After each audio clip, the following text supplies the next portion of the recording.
Welcome in, folks. My name's Thomas Szymanski, and beside me is Connor Crisio. Yes, Crisio, no problem. This is UWSP and the WIAC Network, and we're here broadcasting a 3 p.m. ball game between your Stevens Point Pointers and the Ripon Redhawks.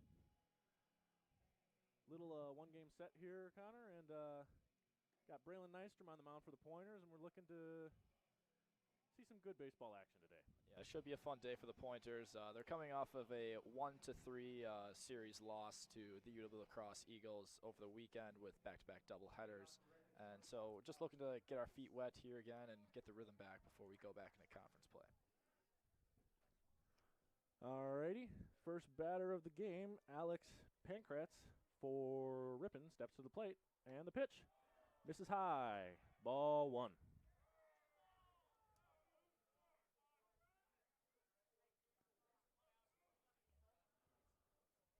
Nystrom comes set and delivers the 1-0 offering. And that's a called strike, down and away, 1-1.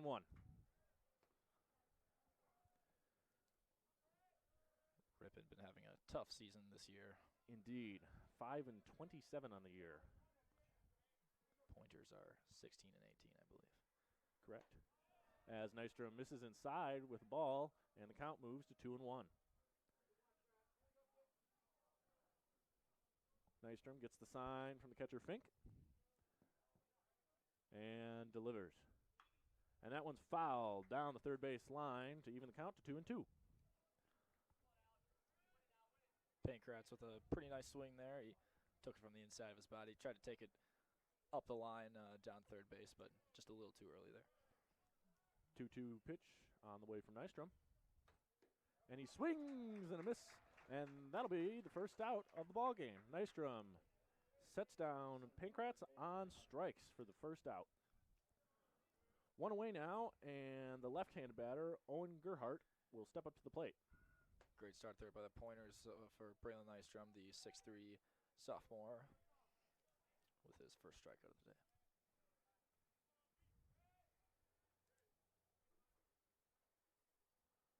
Nystrom brings home, and that'll be lined into center field. Droner on the run, not going to get there. It's going to get down for a base hit. First hit of the game belongs to Owen Gerhardt of the Ripon Redhawks. And Ripon's now in business with a runner on first and one away. Nice hit there by Gerhardt. Nystrom kind of let that one get over the middle there, not quite enough velocity, and Gerhardt pays it home for the Redhawks. Yep. Takes the lead off of first as Crete Slattery, the designated hitter, steps up to the plate against Nystrom. Nystrom looks at the runner and brings home the 0-0 offering. Drops in a breaking ball to make the count 0-1.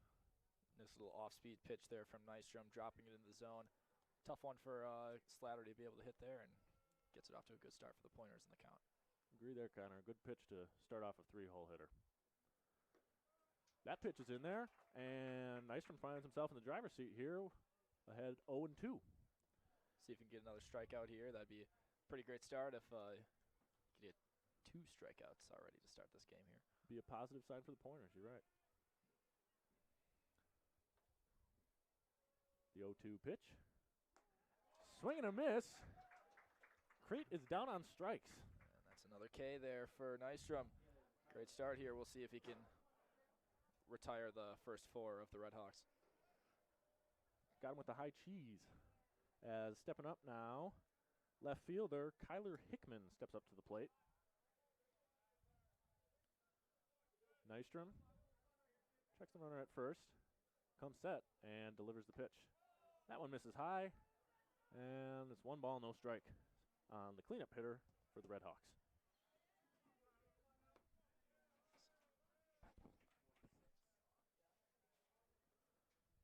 Nystrom now, the 1-0 pitch, and that's fouled away out of play. 1-1 count, 2 away.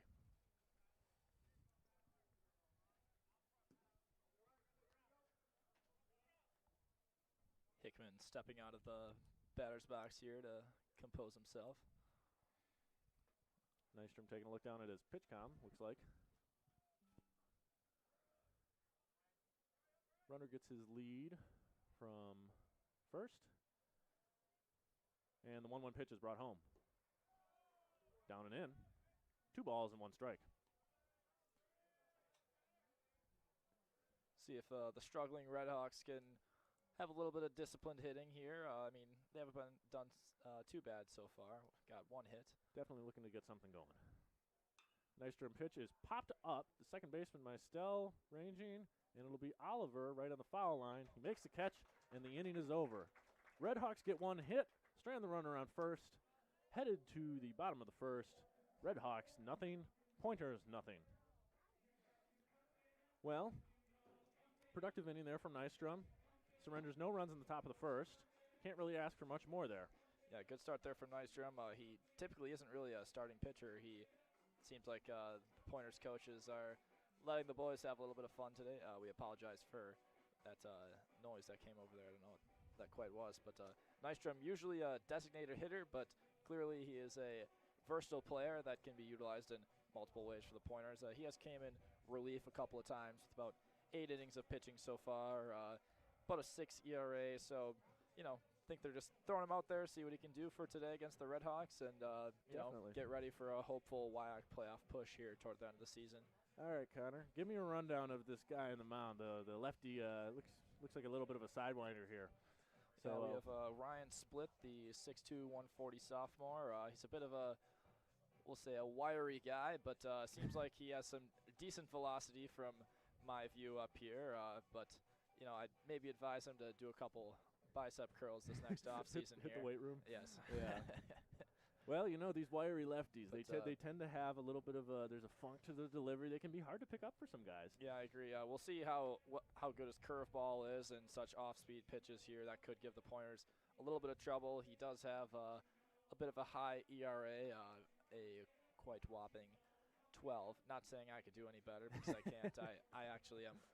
My play-by-play is actually the baseball player here. I'm a college tennis player for the Pointers here, but yeah. thus I have enough, we'll say, mental insight as to what high performance does and doesn't look like within college athletics.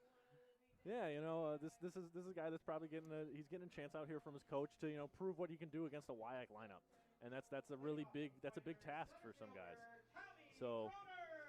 All right, we got Tommy Droner here. He is the leadoff batter for the Pointers. He is a 5'10", 175 junior hitting .454, so very strong start for him this season. He bunts one down the third base line, and that is going to roll foul. And 0-1 count now on Droner, the leadoff batter. Kind of the prototypical 5'2" player. You know, he's got really good contact. He's got good speed. His defense is elite, and he has left the yard twice. So, you know, some good gap-to-gap power in his bat. Droner, the 0-1 pitch, takes a breaking ball in there, and he's quickly behind 0-2. Yeah, he takes that one for a strike. That was a tough pitch to attempt to hit there. I mean, it was kind of coming from in his body toward out into the zone. So, he takes another one there. The catcher drops it. Good block there. Keeps it in front. A little bit of 1 and 2 now. Practice there. 1-2 count now on Droner, the leadoff hitter. Lefty kicks and delivers. And that hit him. And he'll take a nice long jog down to first base as the Pointers are in business with their first base runner of the game.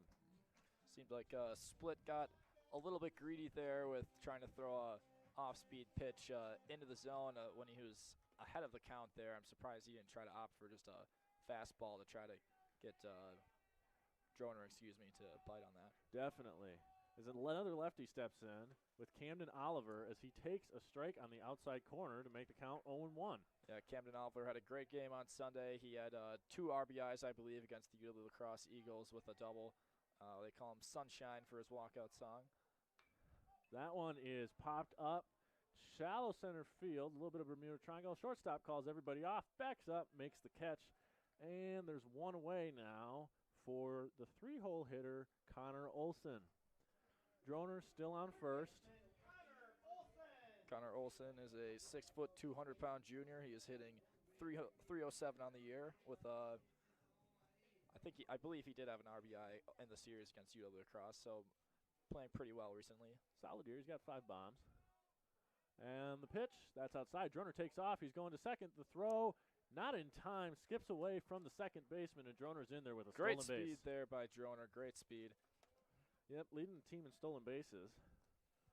That'll make him 26 of 28 on the year.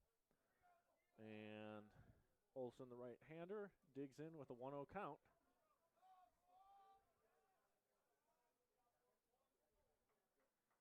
Wines kicks and delivers. That misses outside. He's staying away here a little bit from the right-handed batter. 2-0 count now on Olson. And the left-hander checks the runner at second and delivers outside again.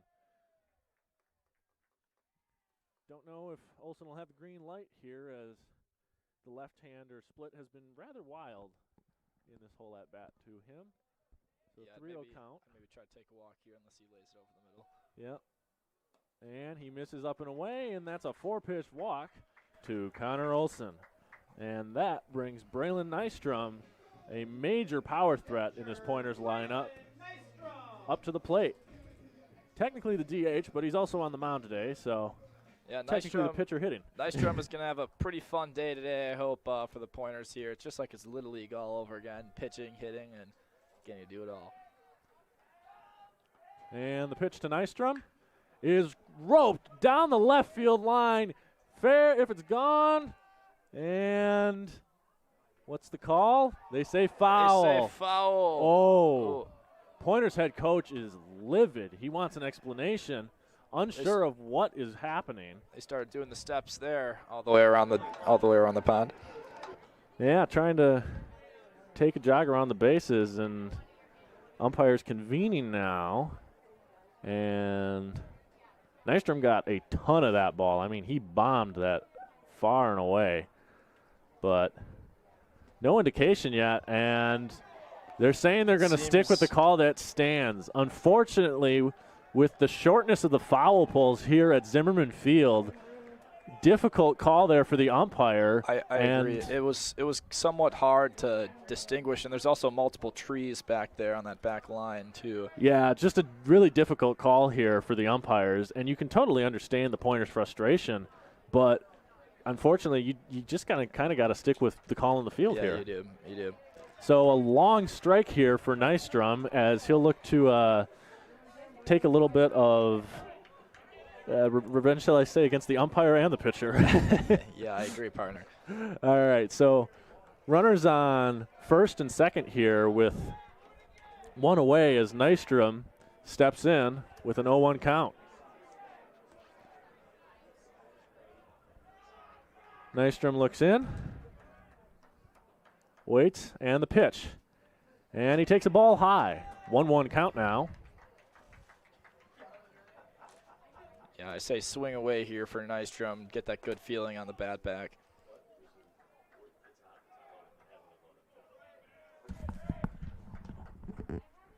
One pitch is popped up in the air, and shortstop, they'll call the infield fly. And he catches it.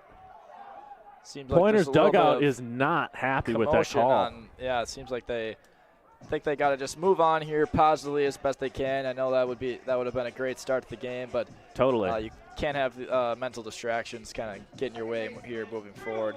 Yeah, especially against a team like this, you're expecting to come in here and get ahead of them, and you just can't let that mentally affect you. 2 away now for Drew Mistel.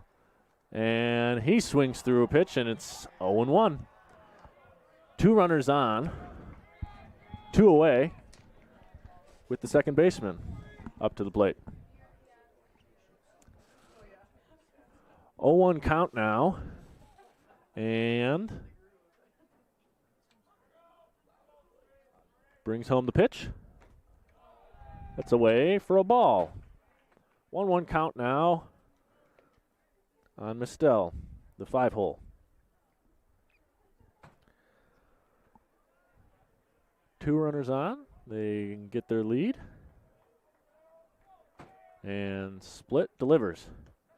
And it's a get-me-over curveball in for strike 2. 1-2 count now. 2 away on the 5-hole hitter for the Pointers. Mistel waits. Split comes set and delivers. And that's down in the dirt. Evens the count at 2-2. Looked like Split was chasing a strike that maybe wasn't there, a little bit too low in the zone here. He's just throwing a lot of balls, so we'll see if he can deliver more for strikes for the Red Hawks. Guys are definitely getting in his head on base. That misses outside, gets away from the catcher, and the runners will advance on the passed ball by the catcher, Nolan Hollander. I think that was I'd say that was a catchable pitch there. Ticking off the glove, it hits you. I would call that a passed ball more than a wild pitch there. Okay. For the Red Hawks. Split looking to move on from that with runners at second and third now and 2 away, and a full count on Mistel. He delivers the pitch, and that is lined into center field. The center fielder charging in. That's going to get down. That should score 2. Droner is in, standing up. It's Connor Olson jogging in, and that's a 2 RBI single for Drew Mistel as the Pointers take the lead 2-0. That's a very, very solid hitting there from Drew Mistel. He pitcher Split laid I think a change up over the middle there, and he just didn't try to do too much with it, and beautiful hit there over the middle. Pretty nice 3-2 piece of hitting there as 6-hole Tino Ramirez, shortstop, will step up to the plate, looking to extend the inning with 2 outs and a runner on first. Ramirez batting .228 on the season. And the pitch, and that's just a bit high, and the count moves to 2-0 on the Pointer shortstop.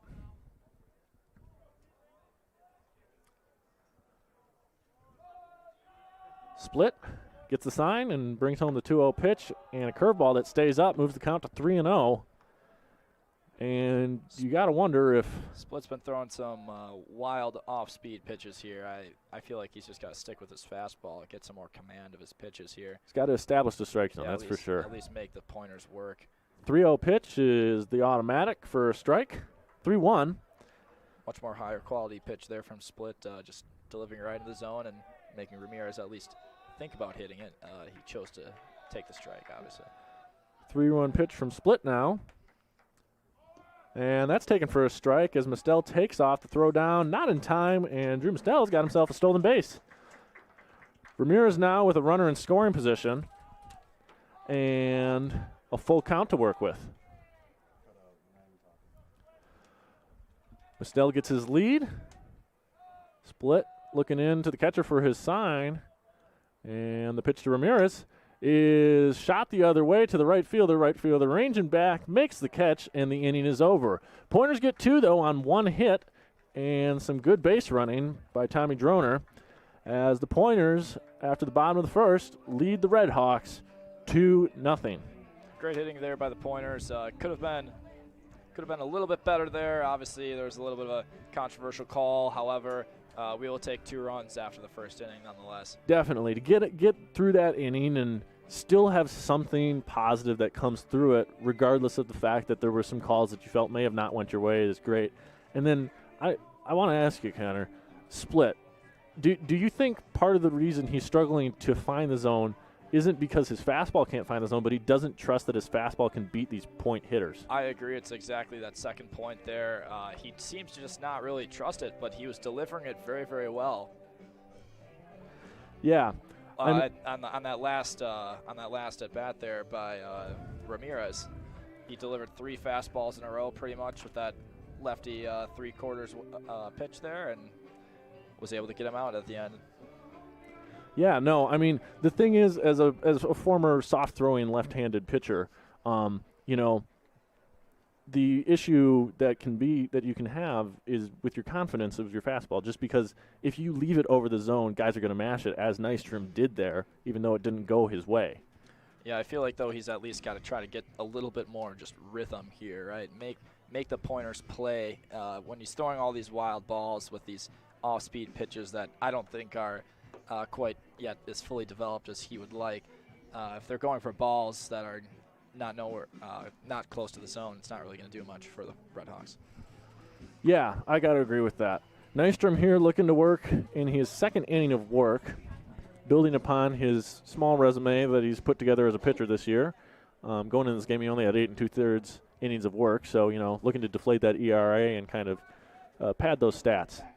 So, yes, we shall see what the Pointers and the Redhawks do here. Right now we have number 23, Jack Anderson, the 5'11", 210 senior batting for the Redhawks. Nystrom drops in a breaking ball for first strike, and it's 0-1 to the Redhawks right fielder. Just made that catch to end the last half of the inning. Nystrom bringing home the 0-1 offering. That's a fastball that's ripped foul down the first base line. Just foul.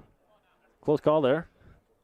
Yeah, I'd say a pretty good take there as far as hitting-wise for Jack Anderson, the senior right fielder for the Redhawks. Tried to just take it up the line, take it early. Good timing there on his swing. Got a fastball and just a bit out in front. The 0-2 pitch is fouled away, and the count remains 0-2 on the right fielder for the Redhawks. Nystrom checking his pitch comm, getting his sign, and comes set. Delivers the 1-2, 0-2 offering once again. And that's just outside with an off-speed. Pointers bench not very thrilled with it. But I thought it was a little bit wide there, but I kind of like the variety there from Nystrom. It wasn't too wild. Definitely. He definitely could have made Anderson think about taking a crack at that one. The 1-2 pitch. And that's a fastball that's roped down the first base line and looks like it must be foul. No signal from the umpire, but Anderson having some pretty good rhythm here in this at-bat. He takes a step out of the box. He's just pulling those fastballs on the inside just a little bit early. Otherwise, he probably would have had a single already. Feels crazy to say, but he's got to keep his weight back for that fastball a little bit. As the 1-2 pitch is delivered, and that's a fastball up and out, and that moves the count to even at 2-2. Anderson having a pretty good battle here with Nystrom, raising that pitch count a little bit. As the 2-2 offering is brought home, and that is launched to right field. Oh, that's Arsinger's going back. That's going to leave. That's gone for the Redhawks. That'll be a solo bomb for Jack Anderson off of Braylon Nystrom, and the Redhawks pull within one now from a high fly ball there off the left-hander's bat.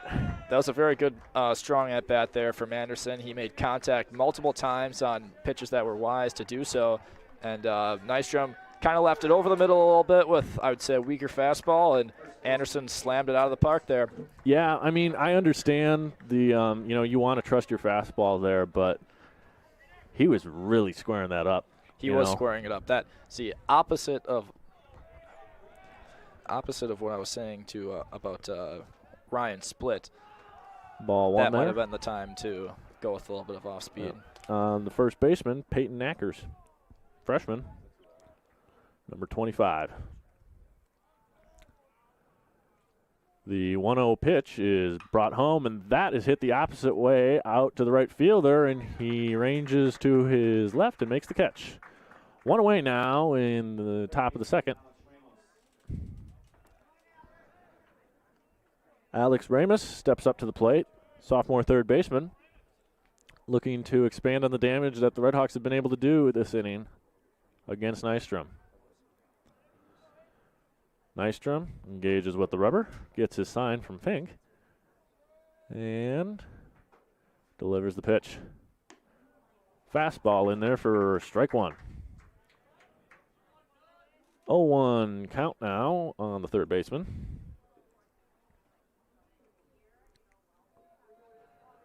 Nystrom brings home the 0-1 offering, and that's fouled away as Ramos quickly finds himself in an 0-2 hole.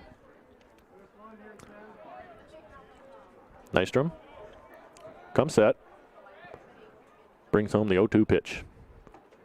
Down just below the zone, misses for ball one. Good chase pitch there. Trying to entice a swing. Moves the count to 1-2. One away here in the top of the second. The pitch. And that's lined up the middle, and that'll be a base knock for Alex Ramus. Good piece of hitting there in a 1-2 count. Protected and just shot it straight up the middle on a ground ball. Just past Tino Ramirez at short. Pretty nice hit there from Alex Ramus, the 5'9", 195 sophomore. Yeah. Just kind of took that low pitch and just kind of rolled with it, which is disciplined baseball. It's a good piece of hitting. Pointers got to be careful here because things can get out of hand quick if they aren't careful. Redhawks are coming here to play. Yep. As Nolan Hollander takes a wave and a miss at the first pitch of his at-bat. 0-1 count on the catcher for the Redhawks. Apologize for my brief absence. I was addressing a couple of technical difficulties with our sports director here. Nystrom brings home the 0-1 offering, and that's taken high for a ball. 1-1 count, runner on first, one away in the top of the second. One run in on the solo home run by Jack Anderson to lead off the inning. Yeah, I think this is a time for maybe a little bit of a low breaking ball, try to get some ground balls here. This might be double play time for the Pointers. Would love to see that. Floats in a curveball, and no, it's where it crosses the plate, not where it finishes in the catcher's glove. Correct. Likely a little bit high. I mean, you know, I wouldn't have complained if he called it, but no, might have clipped the zone, but definitely it would a ball, probably. Would have been hard to get on plane with that one for the batter. 2-1 count now on the freshman catcher. And Nystrom brings home the pitch. And that's a fastball in and called a strike. Evens the count at 2-2. Yeah, it's a tough one to hit there. That's a type of pitch that Nystrom needs to keep throwing here for the Pointers. Seems like Hollander prefers the pitch kind of in the middle to the outer half of the plate. Doesn't really like that inside stuff. 2-2 pitch. That's away with a fastball, and he swings through it for his second strikeout of the day. It's his third K of the strikeout. Oh, that's right. He struck out 2 in the first. My apologies. No problem, no problem. Yeah, that's what I'm here for, apparently. All righty. We have the 9-hole hitter, Raiden Shibayama, coming up to the plate, the native of Honolulu, Hawaii. I don't know how he got here, but hopefully he likes snow. But hey, he's a freshman baseball, and he's playing baseball, right? Yep. And that pitch is skied into the Bermuda Triangle over there. Mustel, the second baseman, makes the catch right on the foul line, and that'll be the inning. Redhawks do get one on the solo home run by Jack Anderson, but your Pointers still lead 2-1, headed to the bottom of the second. So, Connor, after addressing all of our technical difficulties as we settle in here, how do you think the Pointers can settle in against these Redhawks who, you know, they're coming in here and they're like, what do we have to lose? We're just going to leave it all out there on the field. Yeah, you're absolutely right, and certainly the batting there from the Redhawks was quite strong, I would say. We will just have to see what the pitching is for the Redhawks, as not the best pitching there in that first inning from Ryan Splitt, and we'll just see if he can deliver some strikes and at least make the Pointers make some hits here, as he was throwing just a lot of wild pitches and balls. I think, yeah, as we were saying, he wasn't being the most disciplined with his fastballs and just trying to do too much with his breaking balls. So I don't know. What do you think about that one, partner? I think you're pretty well online with what needs to happen here. I think the Pointers, they need to be patient. Let him make mistakes if he wants to make the set mistakes. Right. This is a type of team where, you know, you're expected to go out here and you're expected to blow them out of the water. And, you know, it's very easy to get shell-shocked early in a game, where it's like, hey, they came out here and they came to play ball, because at the end of the day, these are still collegiate ball players, and everybody made it here for a reason. Exactly. I think every game is a battle. That's what I always tell myself when I'm out on the tennis court.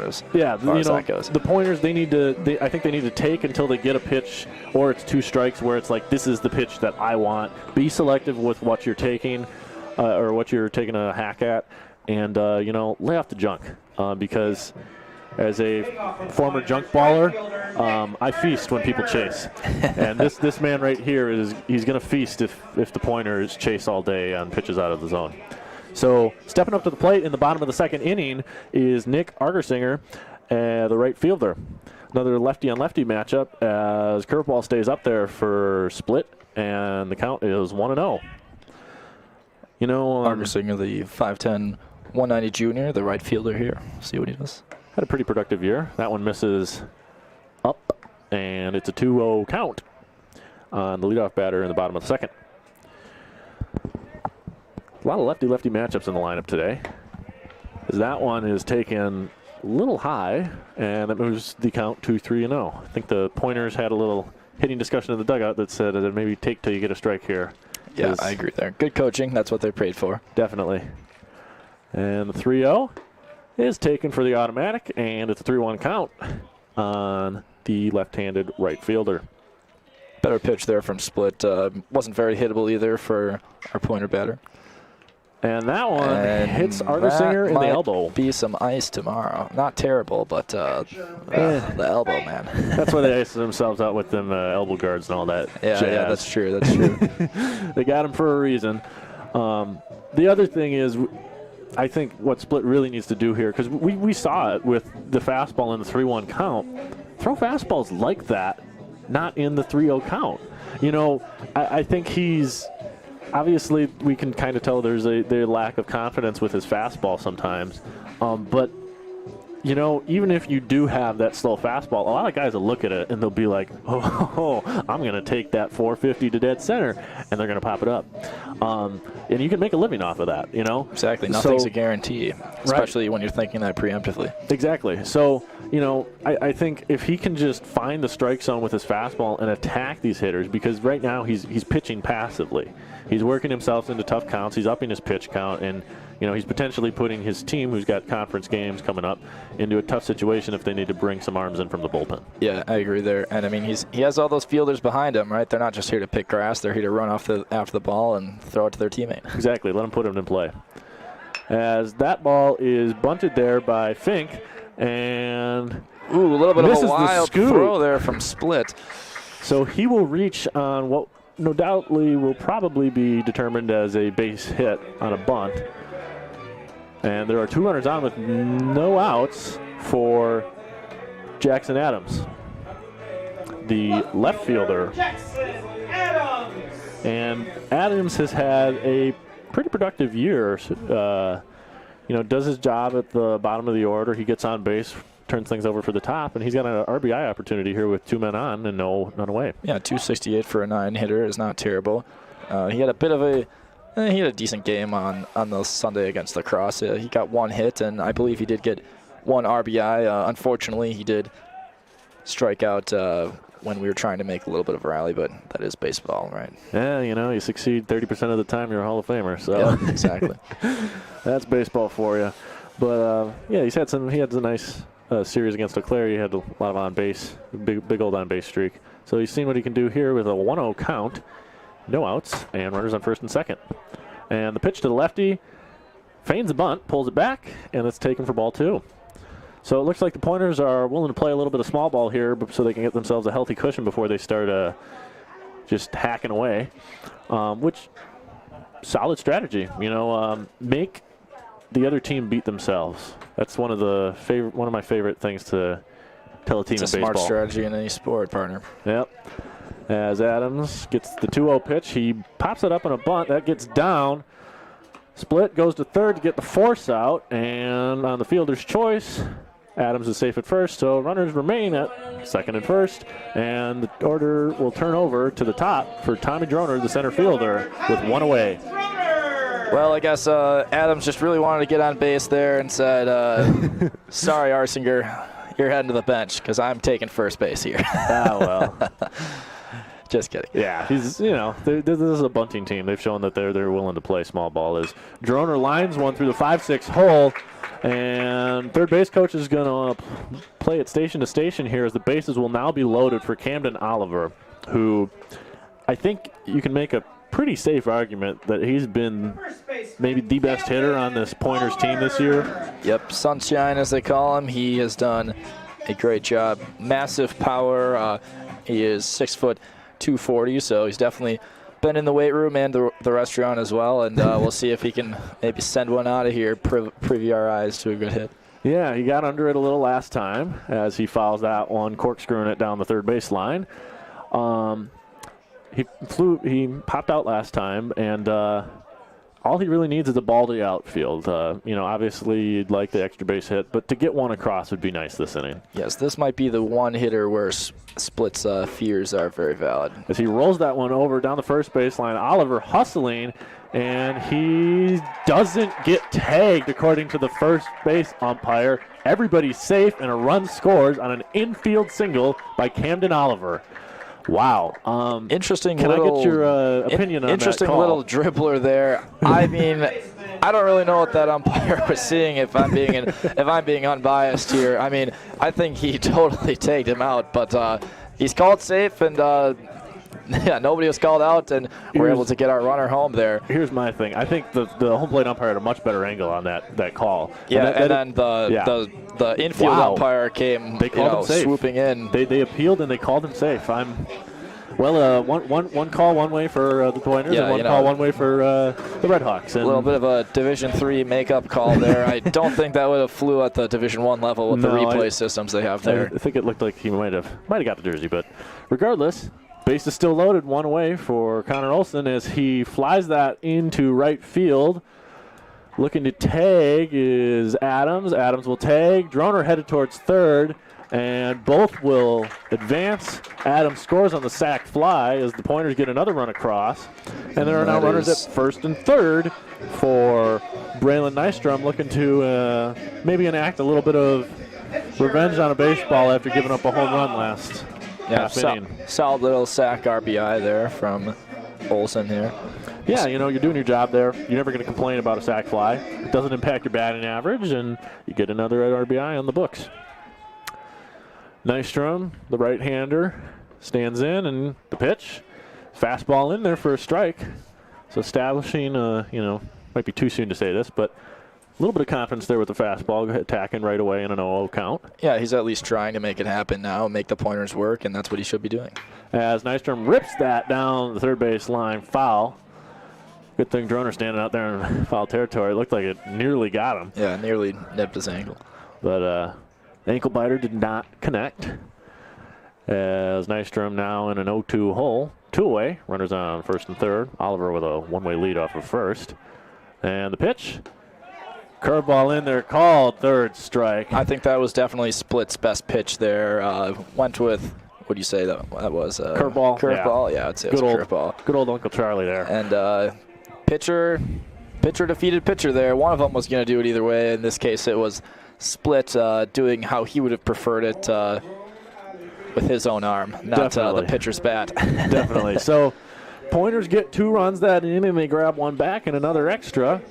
Even the hit count at 3 apiece, and the score right now is 4-1.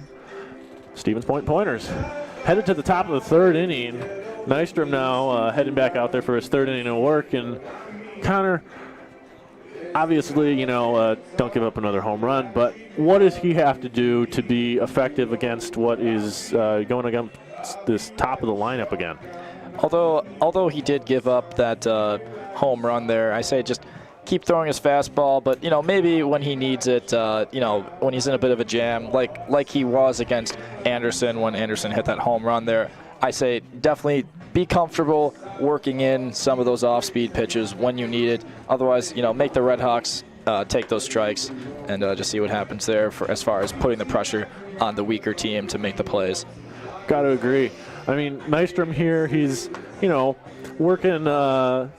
This is his second start, I believe, of the season. Let me just check that to be sure. Pulling up the stats here. Pretty much my advice for Nystrom and Split. Well, there are some similarities. Split just needs to deliver the ball and just make the Pointers.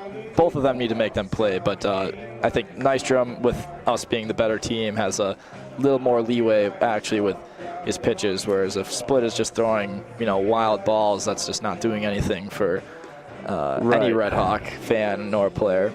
There's more variability with Nystrom's pitches, where he can work out of the zone a little bit. Absolutely. I still don't think he has to do too much, really, but certainly I give him in my own seat pitcher, couch pitcher mentality here a little bit more freedom actually than Split does. Right. Alrighty, now for the top of the third inning for the Red Hawks, returning to the top of the order, the shortstop Alex Pankratz. As Nystrom comes set and delivers the offering. Gets a curveball there and looks similar to the pitch that he was called out on for strikes. But yeah, I actually thought that might have been to be fair, a strike, but it is a shorter batter up to bat. It is. And there's a 1-0 count now on the Red Hawks shortstop as he ropes that one down left field line, but it'll curl foul. And the count's even now at 1-1. Out in front there of that fastball, I think these Red Hawks, they're starting to they're picking up the fastball. Yeah, I think they are doing a pretty good job of staying ahead and staying early. Multiple foul balls where they get solid contact and are early. That's much better than being late. As that one is fouled back over our heads. Maybe a need for some car insurance. And a 1-2 count now on the leadoff batter for the Red Hawks. Yes, Zimmermann Field, we love it. It is very beautiful. We have the Sweets 501 just behind that beautiful fence with the pointer dog on it. 1-2 count is swung through. Swing and a miss. That's a strikeout. Fourth of the game for Nystrom. And second time, Pankratz has gone down on strike swinging. So the center fielder, Owen Gerhardt, will step up to the plate. Left-hander singled his last appearance. Yes. As I was saying very quickly, if you got the time, maybe park your car in the parking lot and on the street. Lots of fly balls. And the pitch is a curveball. Dropper in there, and yeah, I think Nystrom has been throwing some pretty good curveballs thus far, I believe, to the Red Hawks, delivering them from strikes, and they're not really taking them either, as far as swinging. Sorry, they're taking them for strikes. They're watching them go into that catcher's mitt of Fink there. As a half swing from the center fielder makes it a 0-2 count on another curve. I think he a triple up here, maybe. We shall see. 0-2 count. Ooh, nearly frozen with the fastball. Just missed outside. Really good pitcher's pitch there from Nystrom in an 0-2 count. Trying to work the outside corner. I like the decision that if he swung, it probably would not have been a very strong hit either. Gerhardt chokes up a little bit in the 1-2 count, and that fastball is down. Excuse me, probably not a fastball. Looked like more like a changeup there. Yeah, potentially. The devious spiked changeup. Oh, so familiar. It's a hard pitch to control sometimes. 2-2 count on the 2-hole for the Red Hawks. And the pitch. Just a bit outside. Ooh, man. Fink did his best frame job. I thought that might have been a beautiful looking strikeout, but maybe that's just my pointer eye talking here. I think that's a pointer eye. It was a similar pitch there to that first ball, but full count here. Oh, boy. And the pitch. That one's roped foul down the right field line, and Gerhardt will continue to see some life here as he battles against Nystrom. Good pitch from Nystrom. Good swing there from Gerhardt. That's just great baseball here. He pulled it a little bit wide. Good contact. See what he does here. Yeah. And the full count offering is just ticked, fouled away, and he's still alive. This is usually where the Brewers will start playing their organ music from the higher parts of American Family Field, if I'm being corporately correct. Yeah, corporately correct, yeah. The full count pitch is a half check, and he went. He got him. Good little sword there from Nystrom, and he's looking now to potentially strike out the side with Creed Slattery, the designated hitter, coming up to the plate. 2 outs on 2 strikeouts so far for this inning, and Nystrom has been moving rather efficiently. 44 pitches for Nystrom as he's looking to get through this inning clean for the first time in this game. Yeah, but I would say a pretty entertaining half inning of pitching here from Nystrom. Oh, definitely. He's that one is lined to Mistel on a short hop. Mistel fires to first, and that'll be the inning. A 1-2-3 inning for Brendan Nystrom off the mound. Great work as the Pointers now head to the bottom of the third, leading the Red Hawks 4-1. So, Connor, I got to say, that was a nice little turnaround inning after scratching some runs across in the previous bottom half by Nystrom. What do you think that the Pointers need to do any differently than what they did last inning? As far as offensively, perhaps we could just give the green light more here as far as when Split does deliver it into the zone. Don't go after any pitches that are wild for sure. I mean, pretty much similar, except, maybe the umpire will, allow a home run to go our way this time. But otherwise, very solid hitting last time from the Pointers, and mostly sometimes you don't need to do anything different when things are working, partner. Yeah, no, I mean, things are working pretty well here.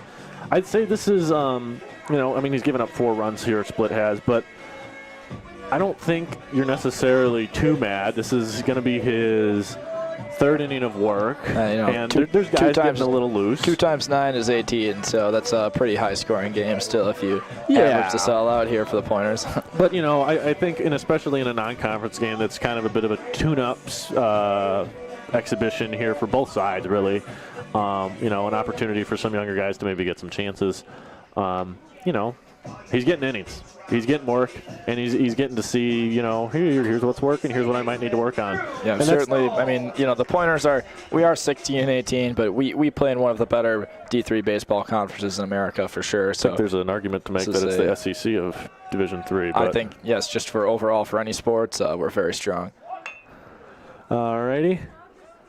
That one is ripped foul by Mistel, and the count's 0-1. And second baseman here with an 0-1 count. Split gets the sign and delivers the pitch. And that is rolled over to the third baseman. Third baseman throws across the diamond, and that will be out number 1. Beautiful play there by the third baseman of Ripon. Just pretty calm throw, Alex Ramis, to get the out there, and typical pitch and catch there for the Red Hawks. Yeah, a little bit of just infield drills there, nothing too crazy. 1 out now, and Ramirez will foul that one away, and there's an 0-1 count now with 1 away on the Pointer shortstop.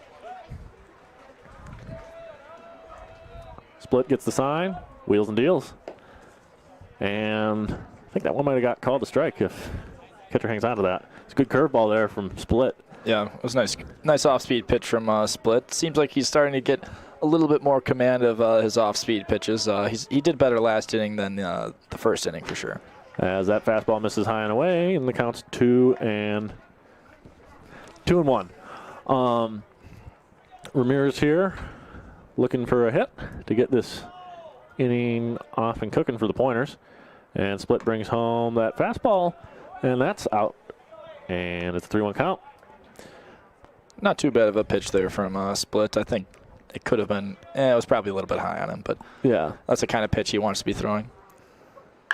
That one is popped up. Shortstop sprinting, left fielder sprinting in. Shortstop, left fielder makes the call, camped under it, and he's got it. Good communication there by the Red Hawks. I actually thought maybe they were going to run into each other there, but the left fielder was able to call off the sprinting shortstop to make that play there for the Red Hawks. Well done there by the Red Hawk left fielder, Kyle Hickman. Yeah, 6'3", 240 senior. Outfielders love to get the chance to call off the shortstop, man. As that one misses inside to Nick Argersinger for a ball. I would say so far this inning, although it's early, there is 2 outs. Split seems to have a lot more just confidence. He's just going out there, he's pitching. He's kind of exuding it. You know what I mean? Yeah, I agree there, partner. Perhaps he has the 90 FM earpiece listening to me up here, but he's done a much better job for sure, making the Pointers work and make just more calculated decisions rather than that's way past that's way out of the strike zone. I don't need to take that. At least making them think about taking those off-speed pitches or just having to go for those fastballs. Right. The count moves to 3-0 on Argersinger, and the pitch is taken for ball 4. A little high there from Split, and I think the biggest thing here with Split is he's pitching to contact now. And it felt like before he was kind of going for the strikeout, and he adjusted and he's seen that these guys, we've popped up. The Pointers have popped up a fair amount of pitches, and an out's an out. You take it any way you can get. Exactly. As the pitch is in there for a strike, 0-1 on Mason Fink, the Pointers catcher. Argersinger at first, not the biggest stolen base threat, but in the top half of the team, as he's 2 of 3 on the season. as that's a ball inside. 1-1 count on Mason Fink with 2 away. See what Fink can do here. He's hitting 156 on the year, so a little bit of a tough year so far offensively for the catcher. Does have some clutch home runs, though. We'll give him that. As Argersinger gets his lead, and a little half swing from Fink, and that's going to be ruled a strike. 1-2 count now on the Pointers catcher. And Argersinger gets his lead off first. Probably unlikely to see him going with A with 2 outs and B with the lefty on the bump.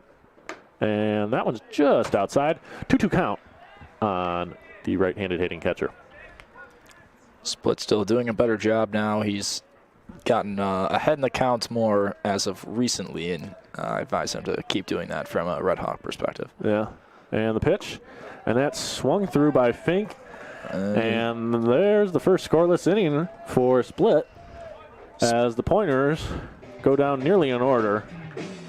Split with a much better inning there. No runs allowed for the Red Hawks. He kind of seems to be walking around with a little bit more confidence there to the Red Hawk bench, and definitely seems like they'll keep him in for another inning here for sure. Yeah, I mean, this is something that I think the Pointers, they need to address this by the next time they come around to bat, because you give a guy confidence, and I mean, Split is sitting here. He's after 3 innings, he's with 56 pitches, so the pitch count is a little high, but I think especially if I'm the Red Hawks, I would feel comfortable at least sending him out there for another inning, just because he didn't give up a run last inning. I agree wholeheartedly, and he's making us work, and now it's our turn to, can we respond? Can we maybe be a little bit, now is the time where we can be a little bit more aggressive with going for some of those pitches now that he's making us work as far as throwing more strikes. Totally, just not letting the eyes get too big. As now Nystrom's day is done on the mound for the Pointers, as Ethan Winkler is on the bump. Winkler. See if we can pull up some stats here for freshman left-hander. Winkler. Number 14. Yeah, he got a little bit of work against Eau Claire. Didn't see all of the lacrosse games. Did he get any in the one you He did not get in. Our one pitcher, Zach Ayer, shout out to Zach Ayer. Bryce Ayer, excuse me, sorry. He pitched a very good game overall. He pitched 10 strikeouts over about 8 innings of pitching. So we tried to extend Air a little bit too long, and then we brought in just one reliever to close out the game for the Pointers there. Yeah. All right, so Winkler sits here with a 6.23 ERA. He's got 17 strikeouts to 7 walks, so a pretty good strikeout to walk ratio there in 13 innings pitched. So he's looking to just keep the Red Hawks off the board and just keep on rolling. The left-handers for the Pointers over the last few series have been fairly successful, I would say, in their work. Yes, I agree. I apologize. I can't remember the name of the reliever we brought in against lacrosse, but he was pretty flawless. I think he got like 2 strikeouts and 4 outs. Jeremiah Yankee. He did very well, throwing with high velocity. Looking at Winkler here, seems like he's got decent velocity. Not philosophy, but. Not a cannon, but certainly it's always nice to see some lefty pitching with that 3/4 motion. He's got a little bit of a funky delivery. It's always, from what I've watched of him, he throws the batters off a little bit. So it's nice to see as Winkler will face his first batter here, and it'll be Kyler Hickman, the left fielder. And the pitch to Hickman is flowing into the gap. Droner's giving it a look, and that's going to get to the warning track, as Hickman will pull into second base with a leadoff double on the first pitch of the inning. Yeah, I kind of saw Droner. I think he could have ran a little faster for that one. I think he might have misjudged it or thought it was going out. I'm not exactly sure what happened right there. Maybe the sun was in his eye. I thought maybe he could have picked up the pace for that one a little bit there. But very good hit there from Hickman for the Red Hawks there. Yep, as now the left-hander, Jack Anderson, will step into the box. A little lefty-lefty action here. See how this turns out, as that appears to have clipped Anderson's jersey, and the Redhawks are in business with 2 runners on and none away, as Peyton Knackers will step up to the plate, looking to do some damage with the bases nearly full of Redhawks. Yeah, a little bit of danger here for Winkler. Going back to Anderson, he's probably having the best game there for the Redhawks, so well done by him. As that one is down in the dirt, gets away from Fink, but no advance from the runners, and the count moves to 1-0. Going to advise Winkler here to do a little bit similar what he's doing with Split. Just go back to whatever your best pitch is. That's what I would say. Yeah. A little bit of a coaches and players meeting going on here for the Pointers. Probably just a little mechanics adjustment. There's something that the pitching coach is seeing that he wants to, fix, and that can be really beneficial when it's just a one-on-one with the coach, because, these guys obviously are paid to understand what's going on and what you need to fix. Yeah, Winkler, a freshman, perhaps very possible he could just be feeling a little bit of internal pressure here on himself to perform. Just best to relax and just enjoy being out there. That often helps one's performance. Oh, yeah. As the 1-0 pitch nearly bites the batter's ankles. 2-0.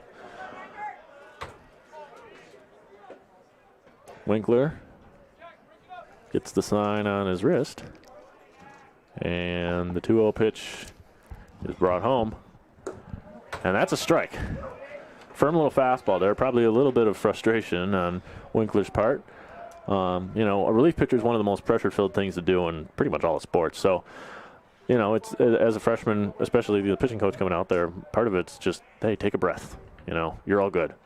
Exactly. As that one is fouled away. Now he's delivered back-to-back strong fastballs, and I think he's just got to stick with that. That's probably his best pitch from as far as what I've seen here so far. So hopefully he can just keep that up and at least make the Redhawks work and put it into the play field, or even better, a strikeout. 2-2 count now, and the pitch. And that's grounded to third base. Olson's going to step on third, throw across the diamond. Oliver attempts to pick, and he got him. That's a double play. Beautiful play by Connor Olson there, tagging third and throwing across the diamond to an outstretched Camden Oliver. Great fielding there as well by Oliver. He had to pick that off the short hop, leaning in while the running was coming toward first base. Excellent defensive job there by the Pointers. First baseman appreciation. I love to hear it. Just what Winkler needed there with the 2-ball, as now there's a runner in second and 2 away, as Nolan Hollander steps up to the plate and takes a fastball outside for ball 1. So Winkler was in a jam there, and now he's literally just one pitch away from getting out of this with a scoreless frame, as he delivers the 1-0 offering, and that's in for a called strike, and he's starting to really hammer the zone now as he's got that confidence increase after the double play ball. Yeah, he's finding his fastball coming from the outside and putting it into the zone. That's what you got to do, and it's very difficult to hit, especially for those righty hitters. Yeah, 1-1 pitch. And that is fouled down the right field line. Oliver gives it a look, but it's out of play.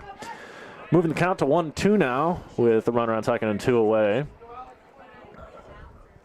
I think Winkler's doing the right thing here, really relying on his fastball. It's got a little bit of run on it naturally because he's a left-hander, and it really can induce that ground ball, as that appears to just have ticked off the glove of Fink, as Winkler hustles home to cover just in case the runner advancing from second to third thought about going home. Yeah, it looked like he really wanted to wind up there on that pitch and get a little bit of high cheese, if you will, but a little too much there for Fink, the catcher, to handle, as Anderson advances from second to third for the Redhawks. 2's across the board now, 2-2 count, and that one's just low. Move the count to 3-2, full now on the freshman catcher for the Redhawks. Runner on third, 2 away. And Winkler comes set and delivers the pitch. And that's grounded just down the first base line. Oliver gets in front of it, scoops, tags first, and the inning is over. Winkler works out of a jam here and puts up a scoreless frame. And Connor, any thoughts on that? Honestly, it was not looking too good there at the start of the inning there for Winkler, but after a little coaching and the coaches players meeting, he stuck to his guns. He just went with that hard fastball coming from the outside, down into the zone, difficult pitches to hit, and he was able to get out of it. And very, very well done by the freshman there to get out of that jam after probably feeling a little bit of pressure, as he doesn't have a ton of experience here for the Pointers. Pointers still up here 4-1 for those of you listening on 90 FM. Just a quick reminder, this is WWSP Stevens Point for station identification. And partner, any other thoughts or abstract thoughts as we shift into the Pointers batting here? Well, I mean, with Winkler's outing there, that's a big confidence booster for your coach, for you. I mean, you know, you put yourself in a jam, you got out of it with no damage. You know, that's a type of outing that it's like, okay, I'm earning a lot more trust for this year, but also just further on. I think that's the type of outing where, you know, that's going to earn Winkler some more opportunities in tighter situations for the rest of this season and further on.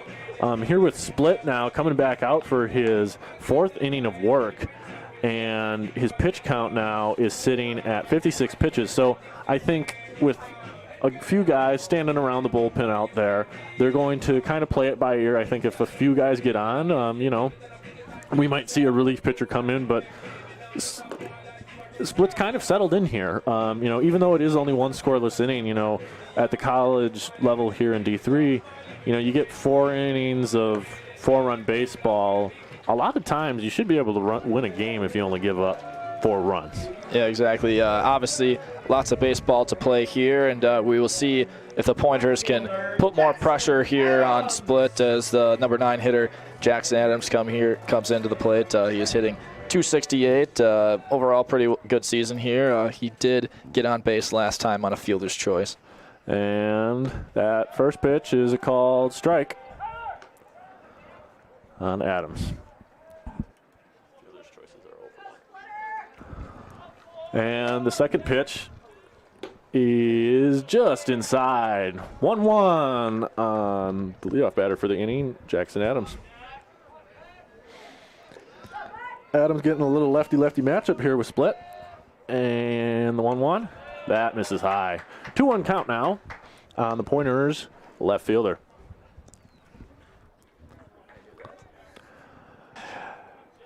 Split now, comes set, winds, kicks, and delivers. That one missed up. A little bit of chin music there on Adams. And the count moves to 3-1. All right, if I were Adams here, I would look for only strikes here. Yeah. And that misses high. Takes a ball, a good eye, and now we got one on the pond already for the Pointers. Yeah. I think now's the time. Now's a good time here where, you know, the Red Hawks are still kind of hanging around. I think now is a good time for the Pointers to try to have a more aggressive offensive posture. You know, if you see something over the plate, go ahead and take it. And I think Tommy Droner is the great man to be able to take that. He is hitting .454 for the year, so that was a good opportunity offensively for the Pointers. Some more lefty-lefty action. Adams at first, and Droner pulls back his offering on the bunt. And that's a ball. 1-0 count. No one out, and Adams the runner at first. Split's been missing pretty frequently high with that fastball, as Droner bunts that high fastball, and he is going to be safe. Ooh. No throw on a bunt single by Tommy Droner, and the Pointers are in business once again with runners on first and second and nobody away, with Mr. Sunshine coming up to the plate. That was a very crafty play there by Tommy Droner. He was able to lay it kind of between the pitcher and the first baseman. The first baseman goes to grab it there for the Red Hawks, and then the coverage wasn't there in time from the second baseman, and Droner is able to get on base there for the Pointers. Beautiful play. Bit of a high bunt too. He really wanted that one. As Oliver takes a first pitch curveball above the zone for ball 1. 1-0 count on Camden Oliver, with Droner at first and Adams at second. Speed all over the bases, so a hit to the gap should score at least 1. 1-0. And that's a fastball in the dirt. And a good job by the catcher to keep it in front of him. And the runners do not advance.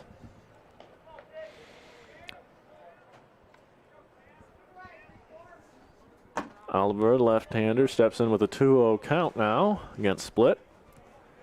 As Split brings home the 2-0 offering. That one is skied onto the infield. They're going to call the infield fly. Third baseman's under it, and he makes the catch. 1 away. Still 2 on. Connor Olson stepping up to the plate, the right-handed bat. Had a sac fly last time, correct? Yes, he did. I believe he had 1 RBI, I believe, on that sac fly to right field. So he's been having good contact so far today, and we'll see what he does here at this at-bat. Droner Adams would like to turn into it in the next gear as Olson takes one a little bit above zone. 1-0 count with 1 away. Of course, now the double play can get you out of the inning, so Split has put himself in a better position than he initially was with the first 2 runners getting on. For sure, we'll see if he goes for something low here in the zone. Olson takes outside. Count is 2-0 now.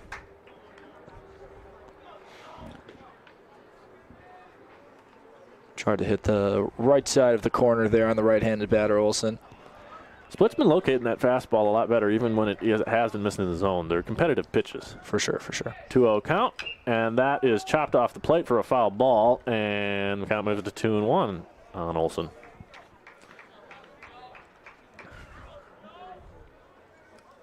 Split gets a new ball from Blue, and Olson steps back into the box. Runners from second and first get their leads, and Split brings home the 2-1 offering. And Olson lines that one through the 5-6 hole. Adams is going to be held up at third as left fielder was playing fairly shallow. And now the bases are going to be loaded for Braylon Nystrom. Beautiful hit there from Olson. Split laid it a little bit low over the zone, and he just pulled it right into left field for a nice single there. And now we have all the ducks on the pond here for the Pointers with 1 out here. Score is 4-1 for those of you listening on the radio here. 1 out and 3 on for the Pointers versus the Ripon Redhawks. And this looks like it might be the end of Split's day. I'll admit, after the rocky start that he had, albeit he will be leaving whoever comes in with the bases loaded, I don't think there's nothing that's positive. Like, there's some positive takeaways here for the young man. For sure, for sure. I agree. Definitely an improved performance as far as just he started throwing strikes. He started making the Pointers make the hits. That's why the batters are in the box. They're there to hit the ball, not to watch it go by them. But it looks like the young man's day is done. But definitely some positives his coaches can take away for the future as he's only a sophomore. And let's see if we bring in a lead. Oh, another lefty, looks like. Yes, bring in a lefty. Yep, they're going to warm up here. Okay, and it's a sidewinder. Oh, boy. Griffin Klein, the senior left-handed pitcher, takes the mound for the Redhawks. And Klein is one of the better relievers in their bullpen, sporting an 8.31 ERA over 13 innings of work. He's walked 8, struck out 6, and gives up an opponent batting average of .340. But the Pointers have to face a sidewinder here, and, you know, the funky lefty never really is going to die, is it? Because it's never easy to go against partner, and even if, you know, it appears just from his stats he's not quite the most accurate, I mean, just the trajectory of hitting that ball is always going to be difficult for a player at any level as long as they are delivering it into the zone with relative accuracy. So we will see if Griffin Klein is able to do that for the Redhawks. As for the Pointers, you know, probably don't overthink it too much. Just watch that ball and just go after it here. Especially, it's wise to have some aggressive posture on the offensive end with 3 runners on the bases for the Pointers. Burgers all over the grill here for the Pointers, and Nystrom steps up to the box against the lefty as he takes a called strike with 1 away. Nystrom had a home run that wasn't earlier in the game, and he's looking to do some damage now with bases full. 0-1 pitch is taken for a ball in the dirt. Catcher couldn't quite locate that one right away, but it was right beneath him, so no runner attempting to take an extra base here. Yeah, definitely not a time for a wild pitch here from Klein. Probably best to try to find a double play with some kind of low slider or low fastball. As that one is swung through by Nystrom. Klein made him look silly there, and the count moves to 1-2. Yeah, there's a nice slider there from the newer pitcher Klein there, able to get Nystrom to chase that one. 1-2 count now on Nystrom. I'd say if I was Klein, I might double up on that and see if he'll go fishing again. I agree. 1-2. And wave and a miss. That was strikes him out. A very good off speed there. I believe that might have been a little bit of a sinker, but you might be better at identifying that than me, but I'd say whatever it is, so it had him go diving. It was good. It was good. It was some great off speed, and it still was, I think, going to be a looking strike either way. So he made him look silly on back-to-back pitches there. So tough adjustment to make. This is going to be the big at-bat here for both the Pointers and the Red Hawks. Yep. 2 away now. Mistel steps up to the plate with the bases juiced and hoping to make something happen as the Pointers still have not scratched one across, though the bases were loaded for much of the inning. Mistel now in a 1-0 count after a ball in the dirt. Klein gets his sign.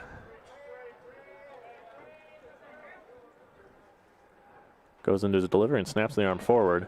That's a really filthy sinker, I'd say. That's got a good amount of movement on it. It does, it does. Right when it's kind of coming into the dirt area of the plate, kind of just drops off about 2 feet or so. So feels like it. Definitely, yeah, feels like it. Probably not that much, but, you know, obviously I don't have the batter's perspective quite here. Yeah, 2-0 count now on Mistel. And that misses outside, and the count's 3-0. And there's nowhere for the Red Hawks to put any pointers on the base right now. Even a walk would be a positive thing here. Yeah, it's time to try to throw a low strike and try to get a ground ball here from Klein. Still probably going to be taken here. Just you get an RBI if you do walk. And the 3-0 pitch is right down Broadway, and count moves to 3-1. Yeah, I think that was a pretty predictable sequence there as far as that play. Pitcher delivers a strike, and batter makes him deliver said strike. And now 3-1 count with the bases all loaded up. 2 away, and the pitch is ball 4 and an RBI walk for Drew Mistel. And, you know, if you're the Pointers, you're never going to complain about that. That moves the lead now to 4 runs and brings up Tino Ramirez to the plate. Yes. Martinez was an MLB player. Yes. Forgive me. Score is now 5-1 for those of you listening on the radio, and we appreciate the viewers from the WAC network as well. As Ramirez puts one into the gap, it's kind of soft. The right fielder's coming in. He's not going to get there. He misses it. As 1 run is in, 2 runs are in, and chugging around third is Mistel with a bases clearing double. Tino Ramirez, just what the doctor ordered, as the Pointers now extend their lead to 7 runs. Beautiful play there by Ramirez.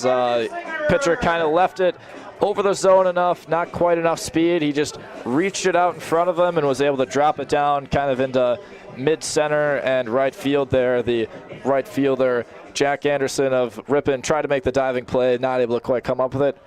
Pointers lead is now not 6-1. It's I think it's 7. Sorry. Argersinger lays down a bunt down the third base line, and he does not quite beat it out, and that'll be the inning.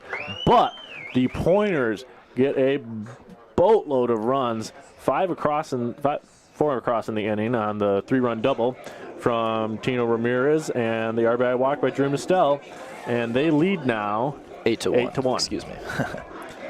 So Pointers kind of blow the game open there, and you know, this is college baseball. We've seen crazier things happen. This game's not over by any means. It's only going into the top of 5. But you know, is there anything that you see here that, you know, can the Red Hawks? What do the Red Hawks need to do to, you know, stay within this game, and then also what can the Pointers do to prevent that? Exactly. So when the Red Hawks had their home run inning, they also did have some runners on previously before Anderson had his home run there for the Red Hawks. Just try to take those pitches early, especially those fastballs on the inside. They've done a good job getting foul contact. They just got to get those fastballs into play now here. And as for the pointers, we have the freshman Ethan Winkler still going out there. He was able to get out of a jam in the last inning. Bases were full for him, but he was able to get a strikeout there and get some grounders with a double play as well to get out of the inning after a nice coaching meeting. So as far as the pointers pitching, just stick with those strikes. That was what was getting him out of the inning there, and minimize the off-speed pitching and try to chase, get the batters to chase. Excuse me. Yeah, I mean you're up by 7. You can't really, nibble at the corners here. You want to get guys out, whether it be through them just swinging through your pitches or, putting the ball in play. Right, that's what he did last time, just using that relatively high velocity lefty pitch, and it worked pretty effectively to get him out of that jam here. Yeah, so leading off the top of the 5th for the Red Hawks is Nolan Hollander, the catcher. And Hollander, he's had a fairly... He's hitting .245, so decent season for him personally. As he fouls that one back our way, and Winkler's now ahead in the count, 0-1. He's 0 for 1 on the day, and I will make note of this. This game is moving at snail speed. Yes, it is. As Winkler misses high and away with a fastball. This is only the second at-bat of the day for the Red Hawks catcher. Yeah, the Red Hawks are not quite moving through their lineup like the Pointers are. They haven't even quite gotten all the way through their second line of their order yet. As Winkler hits the outside corner for the second strike of the at-bat. It's a 1-2 count now with none away to the leadoff batter in this inning. And Winkler, jam shot, fouled it away. Good fight by the catcher, Hollander there. I like the take there by Hollander. It's definitely time for the Red Hawks to be a little bit more aggressive. If you're going to strike out, go down swinging here. Obviously, he didn't do that, but definitely time to swing rather than look for sure. Yeah. As Winkler brings home the 1-2 offering, and he laces that one up the middle. Ramirez gave it a shot, but bounces just over his glove, outstretched, and that'll be a leadoff base hit for Nolan Hollander to start the inning for the Red Hawks. Yeah, a little bit of a miscommunication there between the Pointers shortstop Tino Ramirez and our second baseman there. Looked like they didn't quite call it off, and then Ramirez didn't quite get enough speed there to try to pick that up over the second base plate. Yeah, a little bit of a cross wires, but one on now as Winkler faces the number 9 hitter, Raiden Shibiyama. And Red Hawks, obviously, they're looking to scratch a few across this inning. So, they need a lot of base runners. So I got to imagine they're going to be probably taking a little bit until they get some strikes here as Winkler delivers the 1-0 pitch, and that is popped up into the air. Fink sheds his mask. Oliver calls him off, makes the catch, and there's one away now as the lineup will turn over to Alex Pankratz, the shortstop for the Red Hawks. So one away, and runner still remains at first. No attempt to tag on the foul pop-out to the first baseman, Oliver. Would have been extremely aggressive to try that, especially down 7. I agree. As the right-handed hitting Pankratz steps in, and the first pitch misses down and away. Ball 1. Pankratz, a 5'7", 160-pound senior here. Enjoying some of his last games here of college baseball. And that pitch is flied over near no man's land. Arsinger makes the call, and he's got it. Good communication there by the Pointers. Sometimes those pop flies, while they appear routine on a screen, when there's 2 of your teammates barreling toward you, just got to be able to talk, and that's exactly what they did and made it look routine. Well done. Communication can be one of the hardest things to establish if there's limited team chemistry, and Arsinger he nearly overran that one, so good adjustment on his part to make that play. 2 away now, and Owen Gerhardt steps in as he takes a ball down and away. Left-hander has 1 hit on the day as well as striking out once. as Hollander takes his lead from first. And the left-hand batter takes another ball down and away. 2-0 on the center fielder for the Red Hawks.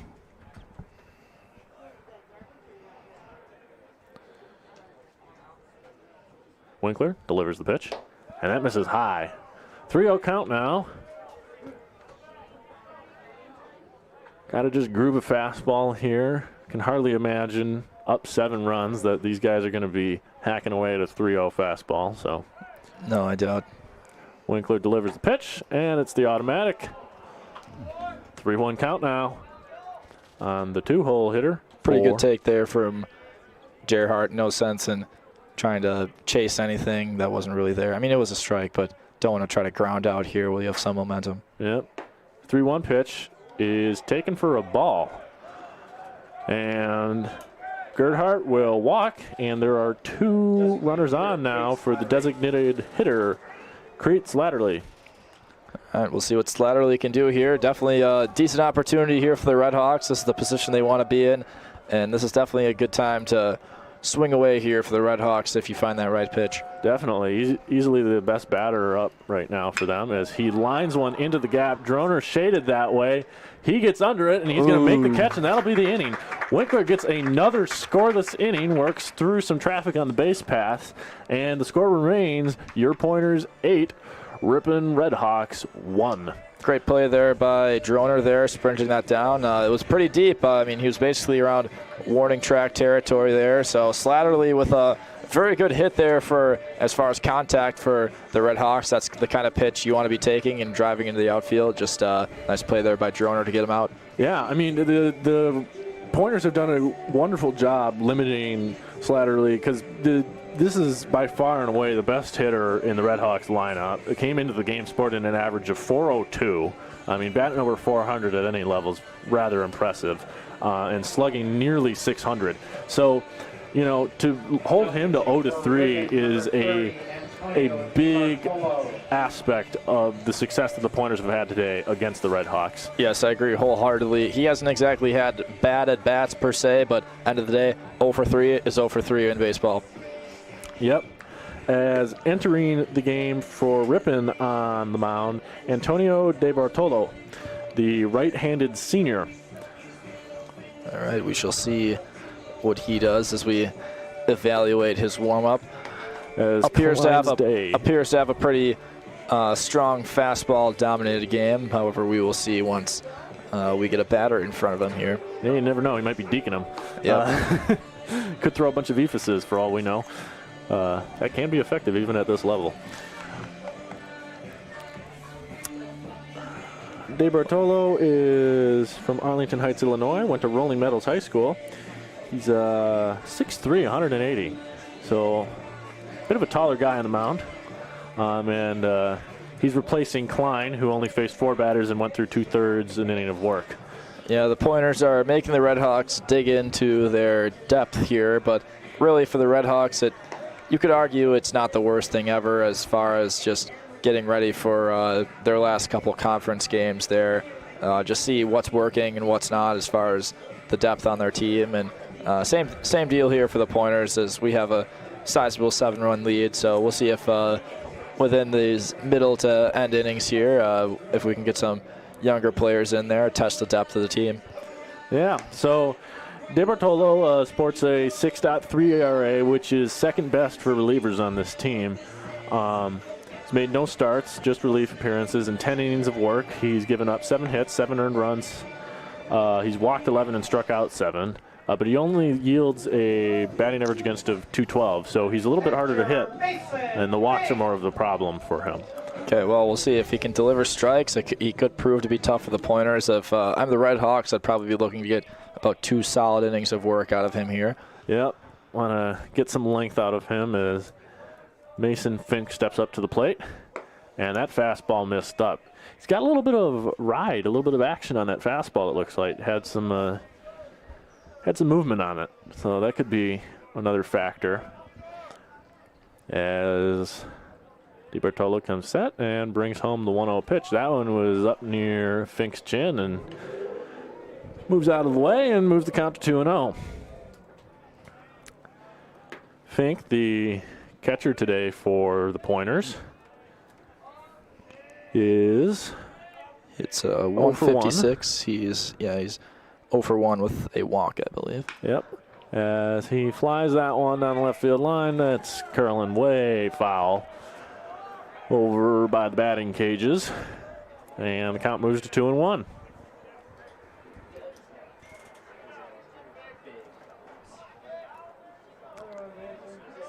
Fink digs himself back into the box here against DeBartolo, and he delivers the pitch. Fink grounds that one just foul.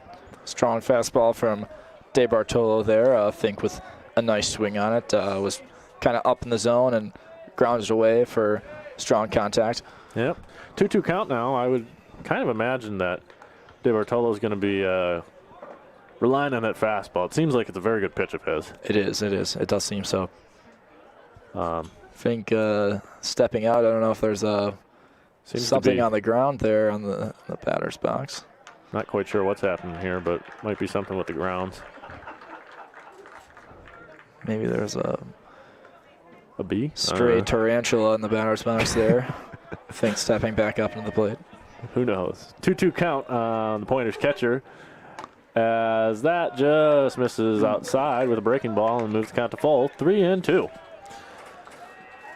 Almost dropping in there. That was not that bad of a pitch. He made Fink think about it for sure. Good pitcher's pitch there. Full count offering on its way, and half swing by Fink, and he's down on strikes. A lot of velocity on that pitch.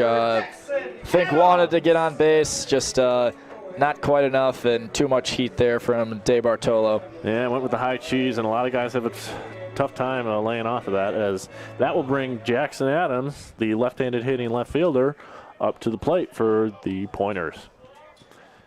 DeBartolo brings home the pitch, and that's going to miss outside in the other batter's box. 1-0 is the count with one away in the bottom of the fifth. Adams ready in the box. Watches the curveball miss outside. Tried to backdoor that on Adams. 2 balls and no strikes.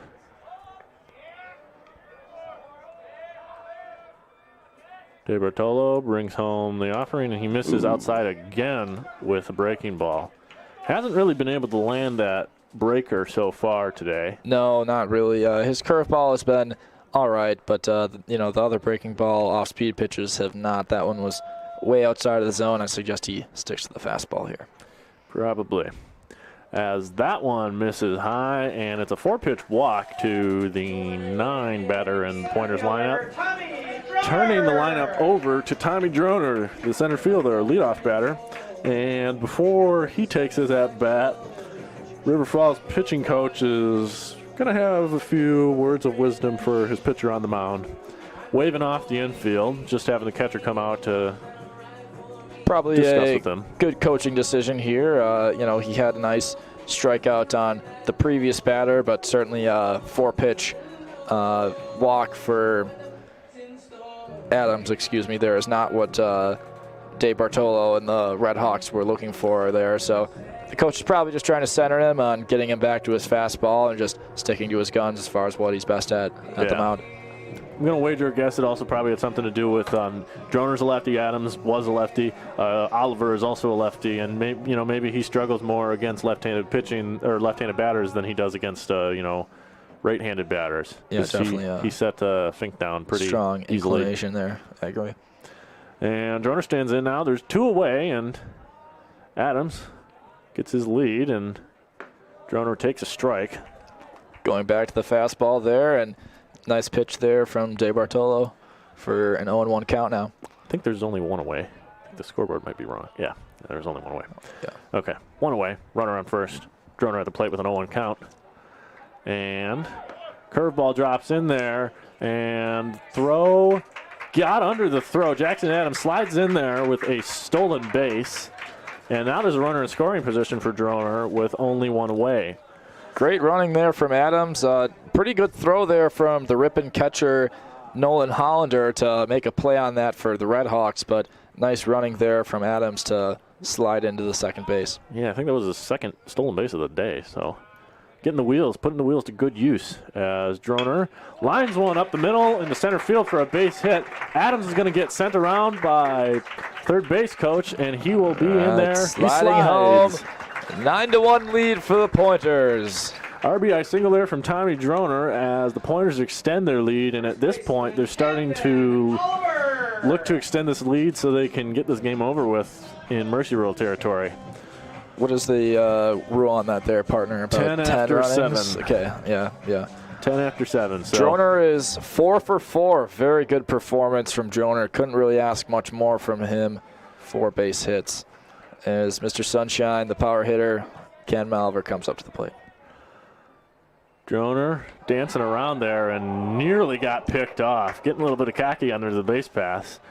Can't blame him. He's been on base all 4 times today. But on his second, he calls it a second home on first base there. I'm just kidding. He doesn't call it that. But he's got on so much. He's thinking about it. Yep. He's thinking about relocating to second base, though. De Bartolo not really having any of it, though. Yeah, it seems that De Bartolo might have a little bit of an issue with accuracy picking over to first. Both of his throws have kind of pulled the first baseman off of the bag, so I think Droner might know that as Camden Oliver takes a ball just a little high. It's a firm fastball there from De Bartolo.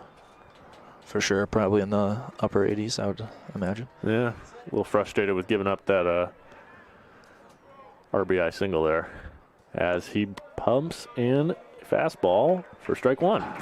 1-1 count now on the left-handed hitting first baseman for the Pointers. Droner getting fairly one-way lead off of there at first base. As he takes off, that pitch is out. Throw beats him there, and he is hosed. He is out. Great throw there by the Red Hawks catcher, Nolan Hollander, to the second baseman, Raiden Shabayama. Yes, Raiden Shabayama. Yep. Nice play there, and now there are 2 outs as Droner was trying to get to second pretty much that whole time there, and now it's just Oliver in at the box. 2-1 count. And that misses inside, moving the count to 3-1 on Oliver. You know, seemed like it was almost kind of a prescribed pitch out there on that pitch, which is kind of a lost art these days. You don't really see that, especially at a collegiate level. It's kind of a hard thing to execute sometimes.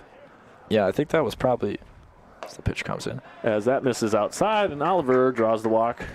And now the Pointers have a runner on first with 2 away for Connor Olson. It's definitely, as far as the Red Hawks concerned, definitely their best defensive play of the day by far. As Connor Olson steps up to the bat for the Pointers. Yeah, that was a slick little double play that he turned earlier in the game as he's looking to maybe do some damage here with a runner on first and 2 away as he takes a curveball that drops in for strike 1. Probably hunting that electric fastball and just deal with damaging that right now. 0-1, and that curveball misses up to move the count even at 1-1. Trying to work that curveball still. It's had mixed success, but seems I suggest he sticks to the fastball here. Try to get Olson out, finish this inning. An attempt to pick off Oliver, who was standing maybe a step off of first base. But at the same time, this type of game is also a there tune-up game. Could be a little bit of frustration on the Red Hawks end from De Bartolo here. Yep, as that fastball misses high, and the count moves to 2-1. De Bartolo hasn't had a horrible outing. I mean, he started off with the strikeout, and he did walk a guy, gave up the RBI single, but Adams has wheels, so that's part of it. And then his catcher helped him out. As that is fouled down the right field line. Right fielder's giving chase. He's sprinting after it, and he's not going to get there. It's going to land foul to move the count even at 2-2. 2's across the board. 2-2 count. 2 outs. 9-1 lead for the Pointers for our radio listeners. And Olson's going to look to battle to stay ahead in this count.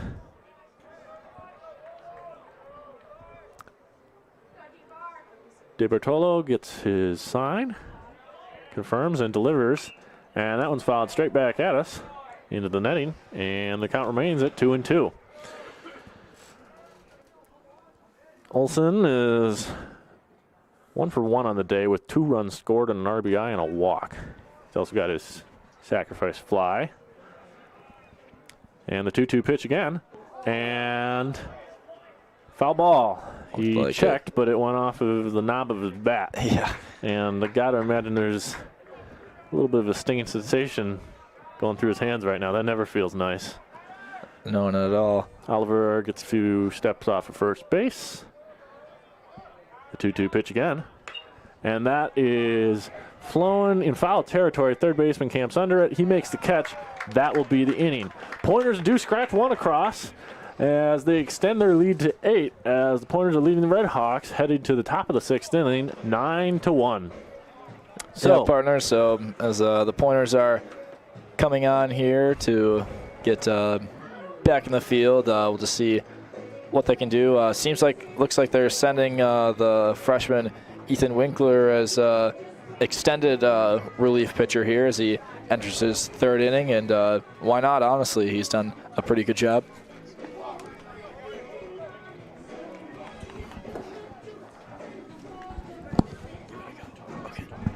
All right, yeah, so Winkler's warming up here for the Pointers.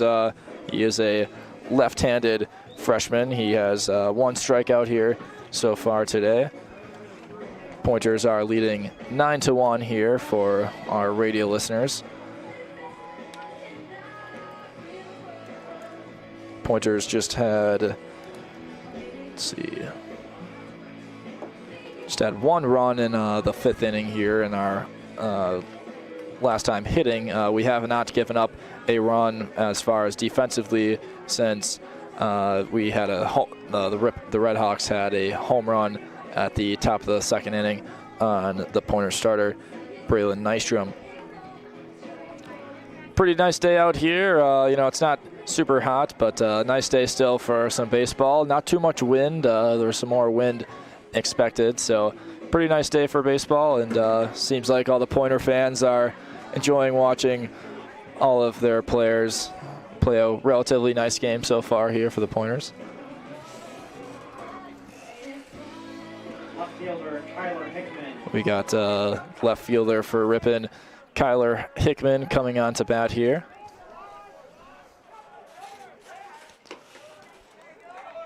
The pitch to Hickman is a slider in there for a strike for 0-1. My partner had to excuse himself for a little bit, so I will be taking over play-by-play on color. Second pitch is a ball to Hickman.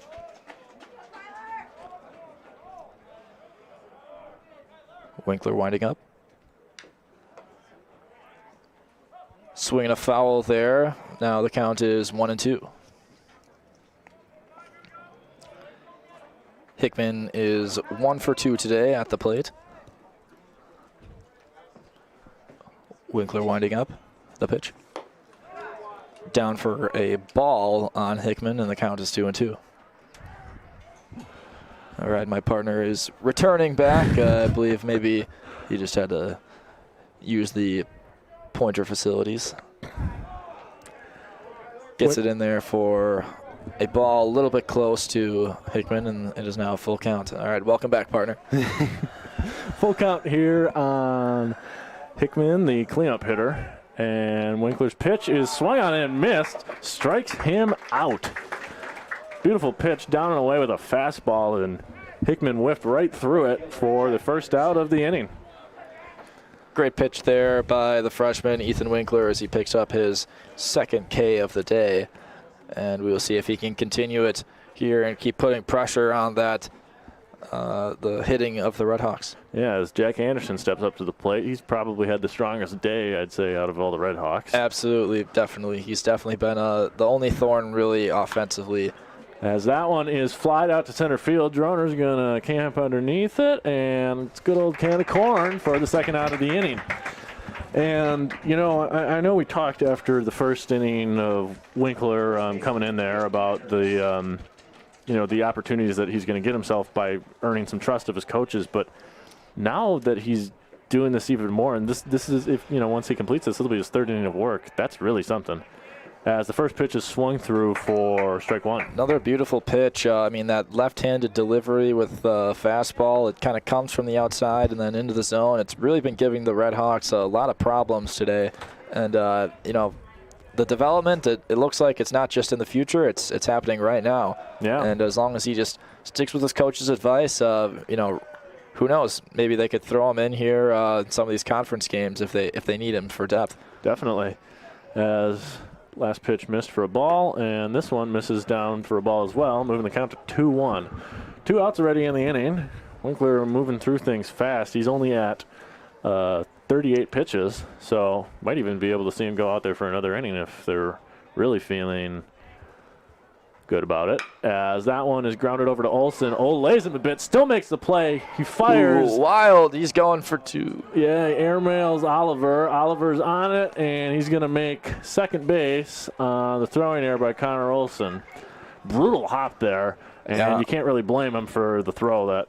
Yeah, Olsen, he almost had to avoid a hard bounce to the face, and he was able to avoid it with his glove. He tried to fire it in time, but just a little bit over the head of Oliver there, and the Redhawks batter is able to advance. Yeah. I mean, the fact that he even made the play was impressive. It looks like this might be the end of the line for Winkler, who had a stellar outing today. 2 2/3 pitch, no runs, only 2 hits given up, 1 walk, 2 strikeouts. I mean, just what you want out of the bullpen. This is great. Yeah, that was a very job well done. I mean, we're just going to go back to when he was in the third inning there, I believe. No, it should be the fourth inning. When he did struggle initially, but then since then it's been lights out for the freshman. Very well done, and he got a nice applause there walking off the field. Yeah, I mean, well deserved. We got another freshman on the bump here, a right-hander, Jake Williams. Williams is a native of Carroll Stream, Illinois. He went to Wheaton North High School. And this will be the second right-hander that the Redhawks have faced today. Coming out of the mound. And yeah, we'll see what the Redhawks can do here. They definitely desperately need some hitting. They've had 3 straight innings here of scoreless play, so definitely trying to avoid a mercy rule here for the Redhawks. Excuse me. Totally. I mean, the goal here for the Redhawks is you got to scratch across at least 1 or 2, just because it is starting to get into that dangerous territory where you want to play as much baseball as you can, especially if you're the Redhawks here. Pointers, they might want to maintain some health for their arms and things like that. They've got a big series coming up this weekend against Platteville that's going to determine whether or not they're making the tournament. But Williams here on the bump, he sports a 7.5 ERA, albeit it's only through 6 innings of work. He's struck out 4 and walked 3, and he's given up batting average against a .333. So the Redhawks try to make some noise against him with a runner on second base and 2 outs, and Williams will look to put out the little fire that's been ignited here on the throwing error by Connor Olsen. Yeah, we'll see what Williams can do here. He's definitely a bit of an unknown, in my opinion, coming in. Not a ton of actual statistics. I mean, obviously there's some, but not a ton for us to really work with. So warming up here, seems like he has a little bit of variety, not too fastball or breaking ball oriented. Probably leaning a little bit more on the fastball direction as most pitchers do. Yeah, this is a great opportunity when you're in an 8-run game like this for your young guys to get a chance. And the Pointers have so many young guys in the bullpen that are looking to be significant contributors in the coming years for this baseball squad. So getting these guys this work is critical to the development of some of these young arms. And any success that you see on the field here can be big and confidence boosting for these guys. Exactly, and not only that, it will be in the back of the coaches' heads for next year, and as far as seeing, all right, who are my guys that maybe I can trust, and who can make this jump from kind of some of these smaller games to some of the bigger games that we just played this past weekend against La Crosse. Right. As that pitch is called a strike to a pinch hitter here Gabriel Kennedy. Stepping up to the plate. He's a right-handed hitter. And that pitch just missed. 1-1 count.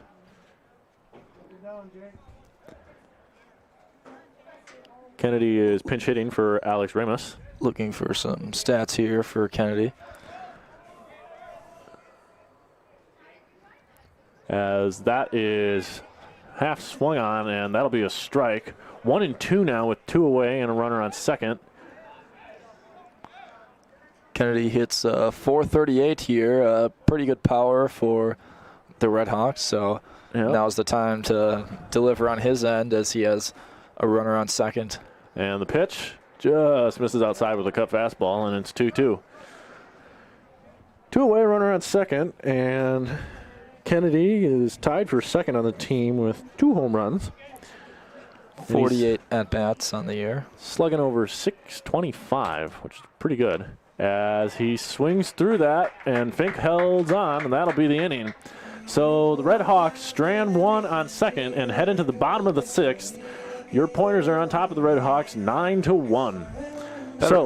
Better inning of hitting there from the Red Hawks, but even better pitching at the end of the day to be able to get out of the jam there. Pretty nice job done by Williams there, just sticking to just strong pitches and to try to do anything crazy and able to get out of the inning there for the Pointers.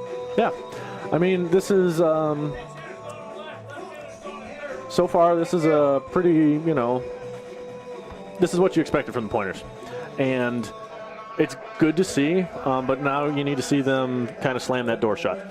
Yep. It's definitely time to, we've had our fun here at the ballpark. Now it's definitely time to try to seek that mercy rule, put this game to bed, and, make sure the Red Hawks don't really have any chance to come back. Obviously, on the Red Hawks side, you want to scratch and claw like a Red Hawk probably does, and see what they try to do. It looks like they are going to send out De Bartolo again here for the Red Hawks. The Pointers will try to keep working another strong inning against him. De Bartolo was able to hold UWSP to 1 run, so in the last inning of pitching. The inning previously in the 5th inning, they gave up 4 runs, to the Pointers.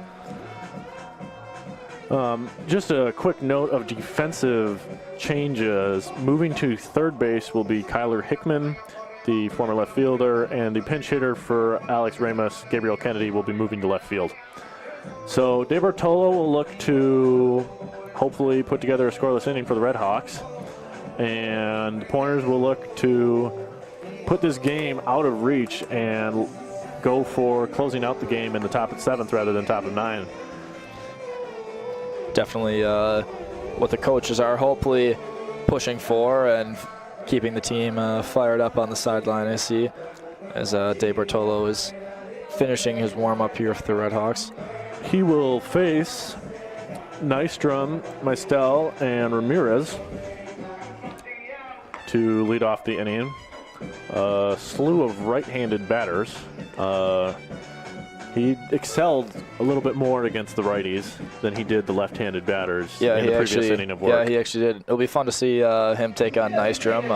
Another pitcher-pitcher battle here. Obviously, Nystrom being strong enough of a batter to be playing in this whole game as far as being in the Pointers lineup, but it's always intriguing to see how these things play out as pitcher pride kicks in for both players here. Right.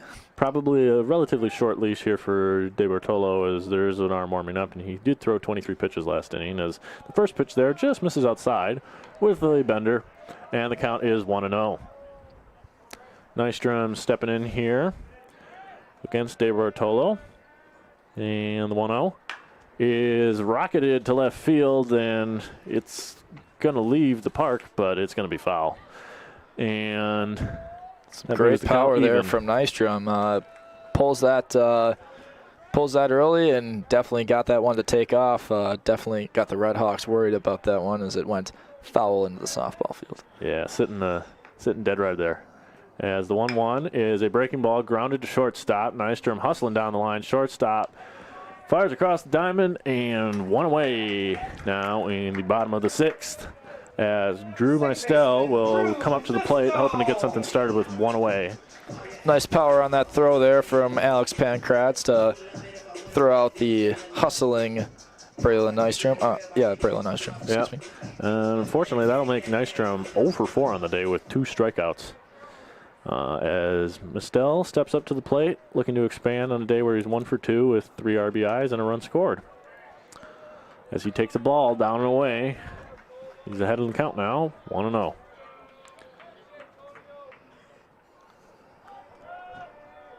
De Bartolo brings home the 1-0 offering, and that's a fastball right in there for a strike. Nice pitch there from De Bartolo, just taking command, and Missile takes it for a strike. Yep. 1-1 count now, and the pitch. It's a little bender that hits the edge of the plate and skips to the backstop, moving the count to 2-1. Hit column's pretty even here between the Redhawks and the Pointers. Redhawks got 5, Pointers got 7. Pointers are just capitalized on the Redhawks' mistakes.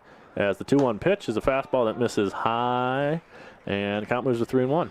Absolutely. The Pointers overall, I would say, they've done a good job of executing what I would have estimated to be their pre-game game plan. Let the Redhawks make the mistakes and then capitalizing on said mistakes. As Meistel fouls that away, and that moves the count to full now. 3-2 on the Pointers' second baseman, the 5-hole batter. Meistel, a junior, he's got 1 more year here after this year. With full count, and that curveball misses up, and he's on base with a 1-out walk. Ramirez. Jogs towards the bag, as Tino Ramirez strolls up to the plate. Ramirez earlier in the game had a 3-run double that broke open the scoring for the Pointers, really. Yeah, definitely probably the play of the game there for the Pointers, which nice job by Ramirez. As he fouls that one straight back. Probably would have nailed me in the face if there wasn't protective netting. I bet you would have caught it there, partner. You got it. Yeah, he did. He put enough backspin on that one. I got it. You know, sure enough hands. Former Northland College player to my left here. Meistel gets his lead off of first. De Bartolo picks over, and he's back in time. I meant he played for the Brewers. No, I'm just kidding. Yeah, totally. That was, you know. Yeah. Had to head back to college after they cut me. Meistel gets his lead off of first. 0-1 count on Ramirez, pardon. Nice pitch there by Bartolo as he threw a fastball, kind of descending rapidly into the zone. Yeah, challenged. 0-2 to Ramirez. Challenged him there and finds himself in an 0-2 hole now. 0-2 pitch from De Bartolo. Comes home. Filthy bender, but not tempting there. Started kind of out there on the outer portion of the zone and finished in the other batter's box. Yeah, it was kind of a fun pitch to watch there, but just wasn't really high enough to make Ramirez think about it. Love to see the stats on it, but wouldn't swing at it. 1-2, and swing and a miss on a bender. He went back to that breaking ball, and it fooled Ramirez. That was a beautiful pitch there by De Bartolo. Nice breaking ball, lots of movement, and it was probably going to be a strike either way, so Ramirez had to make an offering at that, and it proved to be a strike for De Bartolo. Solid inning here for De Bartolo. You know, building confidence here for the Redhawks coaches, and now Nick Arsinger steps up to the plate as Meistel takes off, and he's going to be in there safe with a stolen base as the throw was way wide of second base. Shortstop had to go on full extension and leap to make that play. Yeah, that was quite something there as Pankratz came sprinting in from behind the second baseman to have to make that play. So that could have been a disaster for the Redhawks if that got by him. 0-1 count now.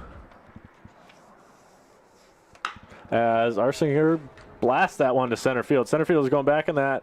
He's got it, and he makes the catch, slamming into the wall, and the inning is over. He gave that one a ride, but the center fielder tracks it down, and the Pointers don't get any runs across in the bottom of the sixth. Great play there from Gerhardt of the Redhawks. And also I want to give a quick shout-out. Great pitching, honestly, by De Bartolo to keep him alive, keep the Pointers at 9, and first scoreless inning in multiple innings offensively for UWSP. Yeah, no, that's a really good job there by Ripon to, just limit the ability of the Pointers to scratch any runs across, as it looks like we have a replacement at catcher. You got Josh Gilroy, a sophomore, is in catching now. He's catching for Jake Williams, who's still out there. Yeah, well, this should be a fun opportunity here for our new catcher, kind of getting to that part of the game now where, we've established a dominant lead and we're getting some of our younger players out there, and that should be a good time for all players involved and get that valuable experience. And our mistake, because he was just warming up the pitcher. Oh, well. Fink's still out there at catcher. Hey, well, we didn't know that. We didn't get. I mean, we didn't. We truly didn't. Yeah. We should have. We should have. We'll take accountability here. That's on me. Jake Williams still out there on the bump for the Pointers, as they're looking to throw up another scoreless frame against this offense for Ripon that has been stifled since the second inning. They've only been able to muster the bomb. And really the story of the day here is the lack of ability for Ripon to hit with runners in scoring position. Yes, they've actually had a decent amount of runners on today, but they just haven't been able to execute when they've needed to get more guys home, whereas the Pointers have done that flawlessly today so far. Yeah, so as Nolan Hollander steps up to the plate facing Jake Williams, we'll start the top of the 7th. And that one is bumped in there for a strike. Starting out strong here, 0-1. Williams gets his sign from Fink and spikes a fastball in the other batter's box and moves the count to 1-1.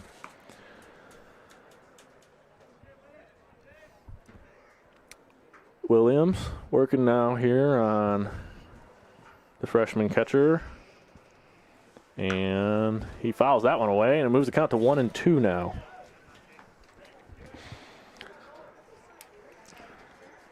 Hollander hitting .245 on the year here for the Red Hawks. Williams only at 8 pitches, as he only faced one batter last inning that he got out. And the 1-2 pitch is delivered. And just missed. 2-2 count. Close pitch there. Yeah, pretty close pitch there. Definitely, I would say, a strong pitch there from Williams. And if he repeats it again, I wouldn't be too opposed. He might get the call there, too. 2-2 offering. And he misses upstairs. Looked like a breaking ball kind of rode up on him. And the count moves now to 3-2. All full. First batter of the top of the 7th. Make him hit this one. Puts it in and punches him out looking. Throws him with a fastball in the inside corner, and Hollander not too thrilled with that. Yeah, that's a very tough pitch to hit that for Hollander that Williams delivered to him right on the inside zone. He wasn't too happy. He probably thought he had a walk there, but just got it in enough there from Williams to get his first strikeout of the day. Kind of looked like he wasn't even looking to swing on that pitch, even though it was full. As first pitch there is a ball. That'll be Landon Freeman pinch hitting for Raiden Shibayama. And the 1-0 offering is outside. 2 balls and no strikes.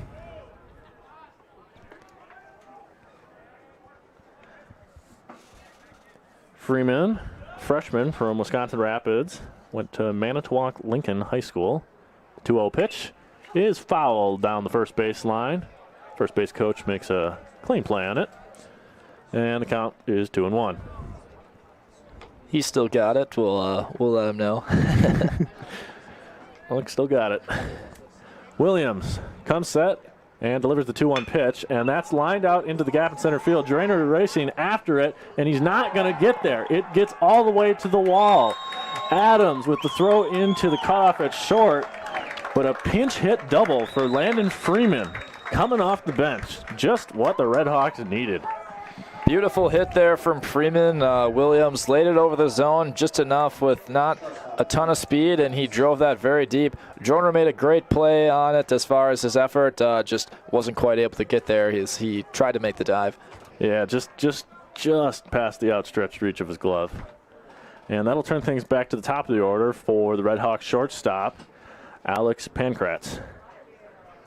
Runner on second. And a breaking ball skips in front of the plate, but Fink keeps it in front of him. And Pankratz 0 for 4 on the day, so this would be a big opportunity here for the senior to try to come up for his team here. This is where the Red Hawks have struggled throughout the game, is when they have runners in scoring position, and they've had lots of strikeouts or double plays, groundouts, etc. Yeah. Williams brings home the 1-0 offering, and that's swung through. He's really struggled with that outside fastball today, Connor. Yeah, he has. He just hasn't been able to quite establish his feel, seemingly, in the box. Of all of the Ripon players batting, he hasn't had a ton of solid contact. Yeah, that's a breaking ball that hits off the plate. Another good block by Fink. And that'll move the count to 2-1. I think I'd really hammer that outside fastball if I were I agree. Williams. I agree. Pankratz isn't the tallest player either, standing at only 5'7". As he fouls that one down the right field line, but out of play.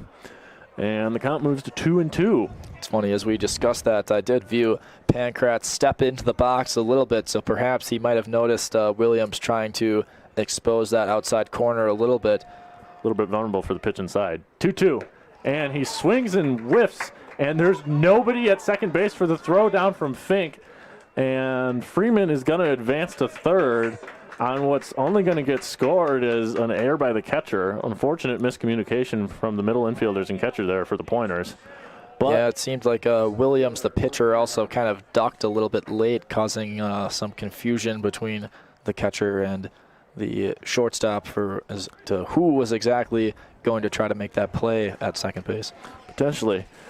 That moves the runner to third, but there are two outs now after the third strikeout of the day for the Red Hawks leadoff batter as Owen Gerhardt steps in against Williams. And Williams misses high and outside. 1-0 now on the center fielder for Ripon. Pretty important at bat here for Ripon, trying to just get something going for their pride and just stay in this game, avoid the mercy rule. So now's the time to strike for them offensively. And the 1-0 pitch, and that's right down Main Street. Took potentially the best pitch he's going to see. I don't really know why he thought about. I don't know why he didn't swing at that one. To be frank, I'm kind of in shock that he checked swing that. 1-1, and he swings through a fastball, and that's a 1-2 count now. I mean, maybe he was just sitting off speed. That's a possibility. It hurts sometimes, but sometimes, especially when there's not two strikes, you're just not looking for that pitch. Fastball down the middle can surprise you sometimes. As the 1-2 pitch, just outside, evens the count at 2-2. 2 away, runner on second. Just a reminder, you're listening to UWSP, Stevens Point. For those of you listening on the WIAC network, welcome. As Williams brings home the 2-2 offering, and he checks, did not go on the ball in the dirt, and the count moves to full. 3-2 now on the Red Hawks center fielder.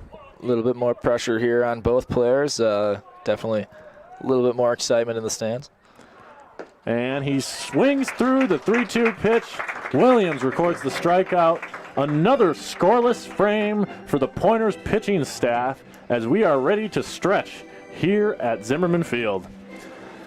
All righty, Connor. So we're headed to the bottom of the seventh. It's a 9-1 ball game. We're getting our stretch in and, take me out to the ball game and all. But perhaps I'll stand up quite briefly for the first time in this game here. Yeah. So technically, there's an opportunity here for the Pointers to, we're going to put it in quotations, walk it off. Obviously, besides just getting on base, what needs to happen here? Well, I think definitely, let's see, do we have a new pitcher? Looks like out it. Here? Yes, Dallin we do. Lopez. Yes, we do have a new pitcher out here. So, make him throw strikes. Otherwise, if he's trying to throw too wildly, take some walks, get the ducks on the pond, put the pressure on him, and then once we get some guys on the bases, then look to go for that big hit.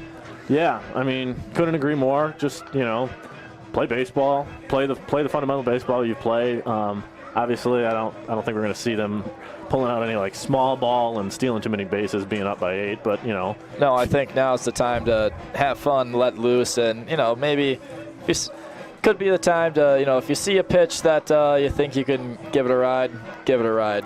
Yeah, even if it is for a mercy rule, a walk-off home run's always a fun thing. So, I definitely wouldn't be opposed. It would be quite exciting. Yeah. See what the pitcher for Ripon can do here, though. He's coming in. We're going to pull up some stats on him real quick here. So, appears to be mostly Dallin Lopez enters today. He's pitched 3 innings of work. He's sporting a 30 ERA, and he's given up 7 hits, 12 runs, 10 of them earned, and he struck out 2 batters, walked 5, and he gives up about a base hit to every second batter he faces, as Landon Parlier will come in, and he will pinch hit. Let's see, who's Parlier coming in for? Coming in for Mason Fink, the catcher, so in the 8 hole. Parlier is a bit of a known power threat as he swings another pitch, and he's down in the hole 0-2 really quickly. So an 0-2 hole on the pinch hitter, Parlier. And the 0-2 offering is lifted out into the gap in center field. The center fielder is given chase. He reaches up, loses his hat, and he makes the catch as the first out of the inning is recorded on 3-pitch at bat with a fly up to the center fielder. Nice play there by the Ripon center fielder, Owen Gerhardt there, sprinting in to get that one as Lopez, has a good start to his inning. Yeah, I mean, that's an easy, nice way to get a first out. Lowers the ERA real quickly for him. I mean, 3 innings of work is really a rough sample size. Yeah, that is a rough sample size, but I'm sure just for some of his eyesores looking at that number, he definitely doesn't mind it, and neither does anybody who's a fan of baseball. As that pitch is called a strike, and the count moves to Adams now, 1-1. 1 away in the inning.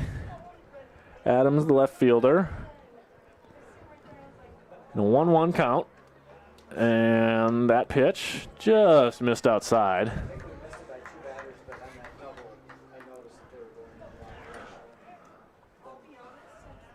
Lopez.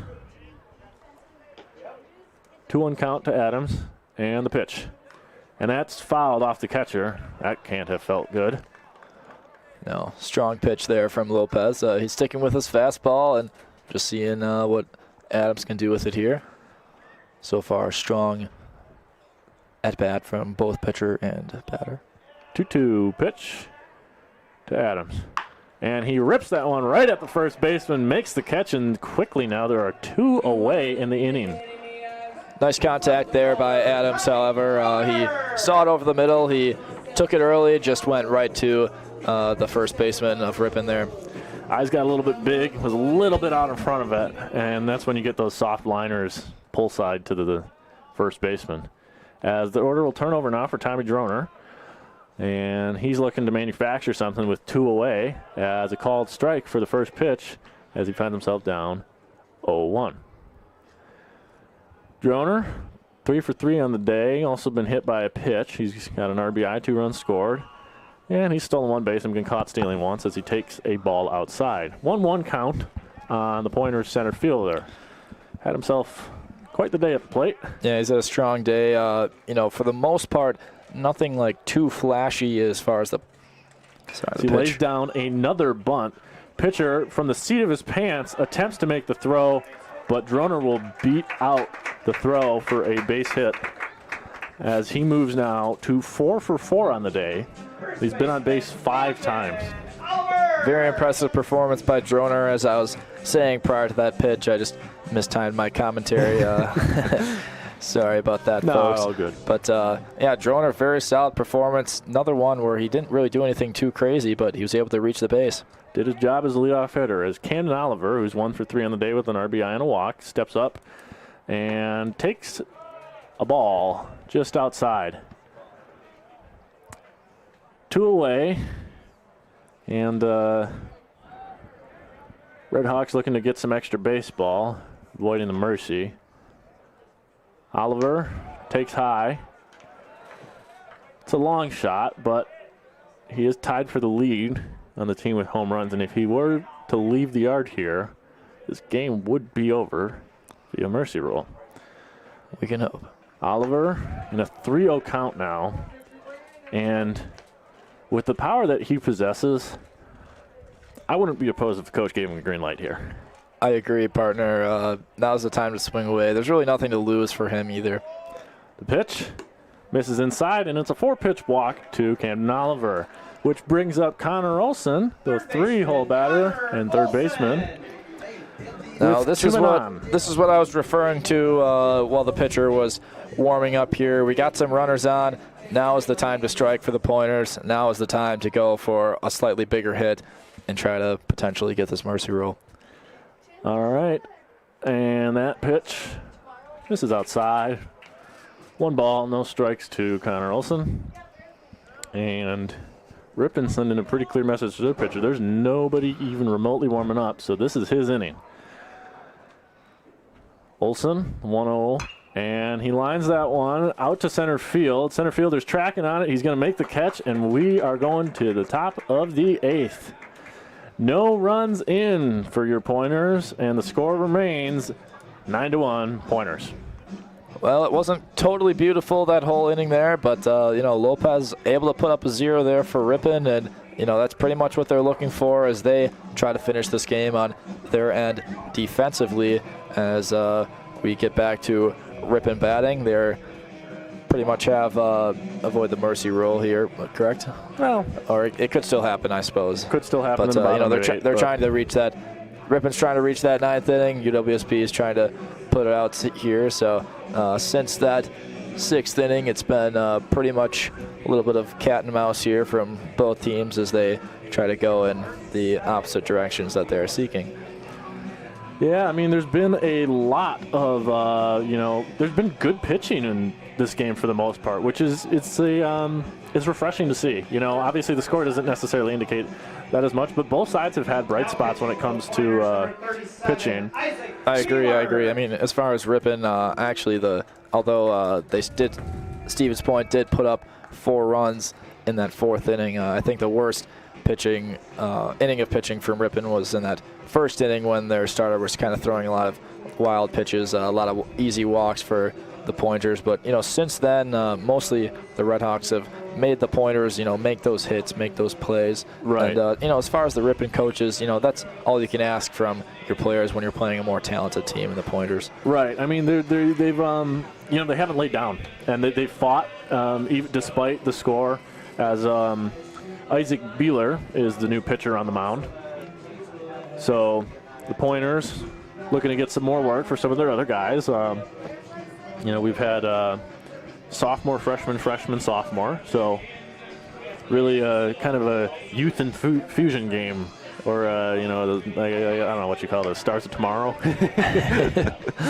But, just an opportunity for a lot of these young guys to get some reps because so much of the youth on this team is in that pitching staff.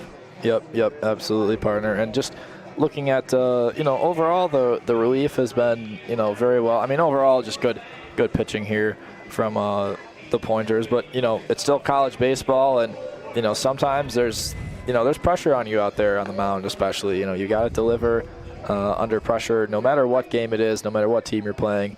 It's always a battle out there. Totally. And just to see our guys go out there and execute, it's a nice thing to see. Is Ripon, they're still working hard. They're still trying to make some progress here in this game. So definitely intrigued to see how Bueller can do here. Yeah. Just a note: Easton Snow has replaced Parlier, and Snow is now catching as Crate Slattery comes up to the plate, hoping to get something going in the top of the 8th for the Redhawks. Last at bat, he had a powerful drive to center field that Droner was able to run down. And the pitch is a ball. 1-0 count now on the designated hitter for Ripon.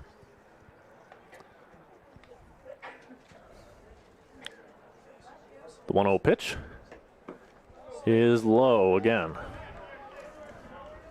2 balls, no strikes. As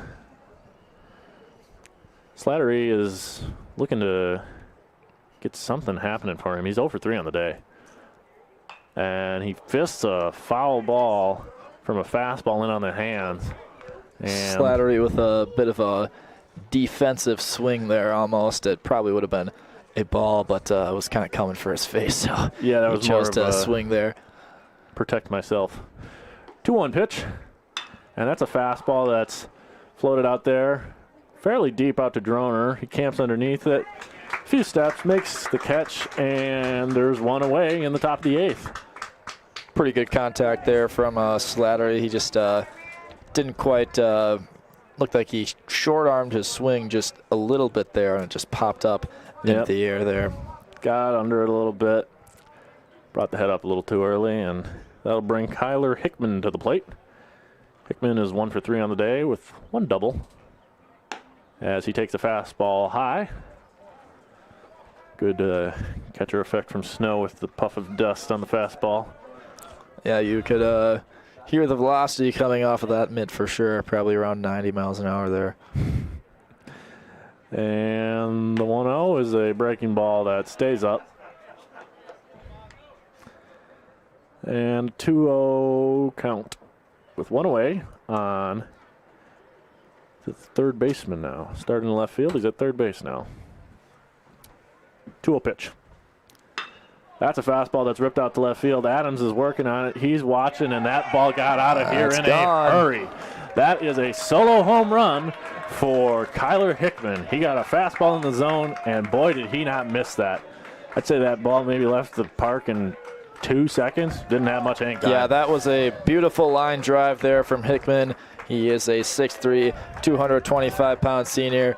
And, good for him. The Red Hawks have came in here. They've battled hard today. And his teammates are out there on the field to congratulate him. Yeah, he put all 225 into that one because he did. Ball got out in a hurry. Now we have Jack Anderson, the other player for Ripon to homer here. Okay. All right, so as Jack Anderson pops this one up, Tino camps underneath it. He's moving. Ooh, and he makes the circus catch. There's 3 pointers in that vicinity there, but yes, as my partner was saying, great play there to able to call off the other 2 dogs there. Slight defensive note, Droner and Adams have switched between center and left field. They a little hard to tell apart out there when they're the specs out there, but yeah, similar, they switched 2 innings ago. Similar single-digit numbers. That first pitch in there misses for a ball to Peyton Knackers.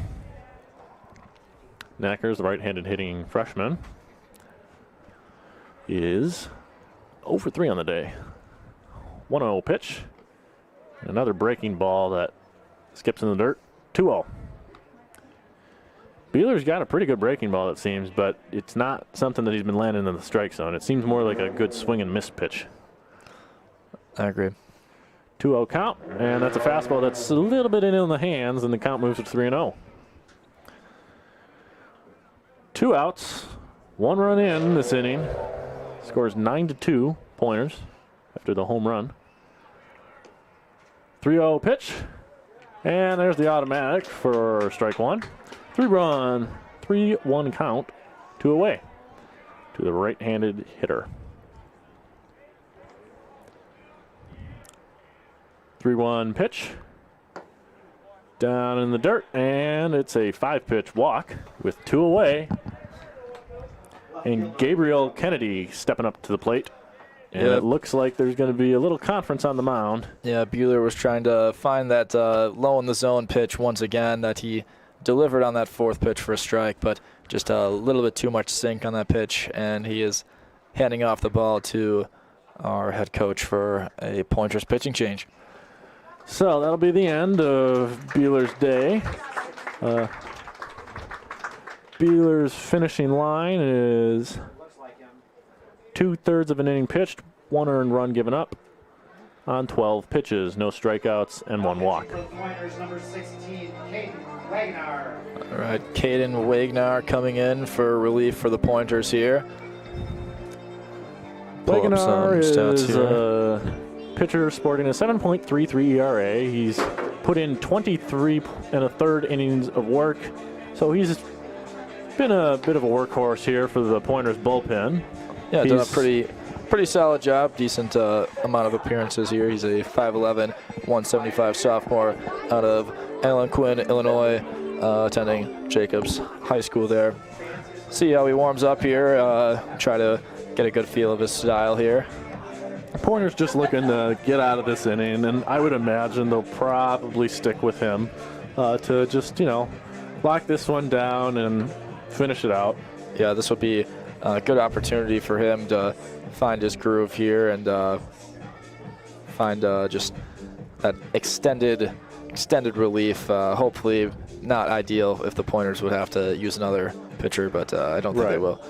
Yeah, so he's a sophomore, so we continue to see the usage of underclassmen on the mound today, which is kind of in stark contrast to the rest of this lineup. The rest of this lineup, the hitting side of things is mostly juniors and seniors. So, there's probably a youth infusion that'll be coming around with a fair amount of graduating seniors next year, as the first pitch from Wagner is in there for a strike. 0-1 count with a runner on first. Good amount of velocity there on that high leg kick fastball from Wagner. Kennedy swings through the second pitch of the at-bat, and he's quickly in an 0-2 hole. Yeah, Wagner clearly has that nice bread and butter fastball, and I say why not go for a third here. And just a little on just a little on the outside corner there. Yeah, didn't miss by much. One runner on, 2 outs, a 1-2 count. And Kennedy, I say, give him the old chair here and just set him down. And he misses again with the fastball.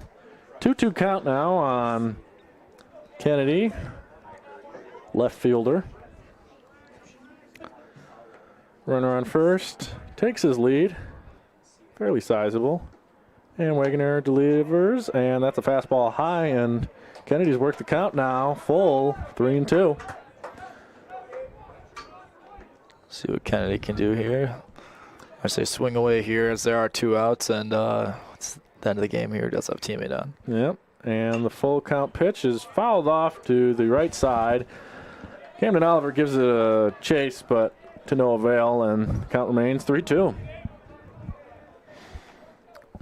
Camden Oliver getting his cardio in for the game there, trying to haul it for that foul ball. A nice effort, but just a little too far out of his reach. Yeah, he's been putting on a pretty good display there defensively at first. As the 3-2 pitch is, now we got a balk called.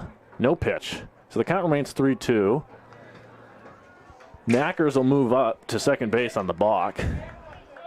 And we have another 3-2 pitch on the way. 2 outs, and the pitch. And that's ball 4.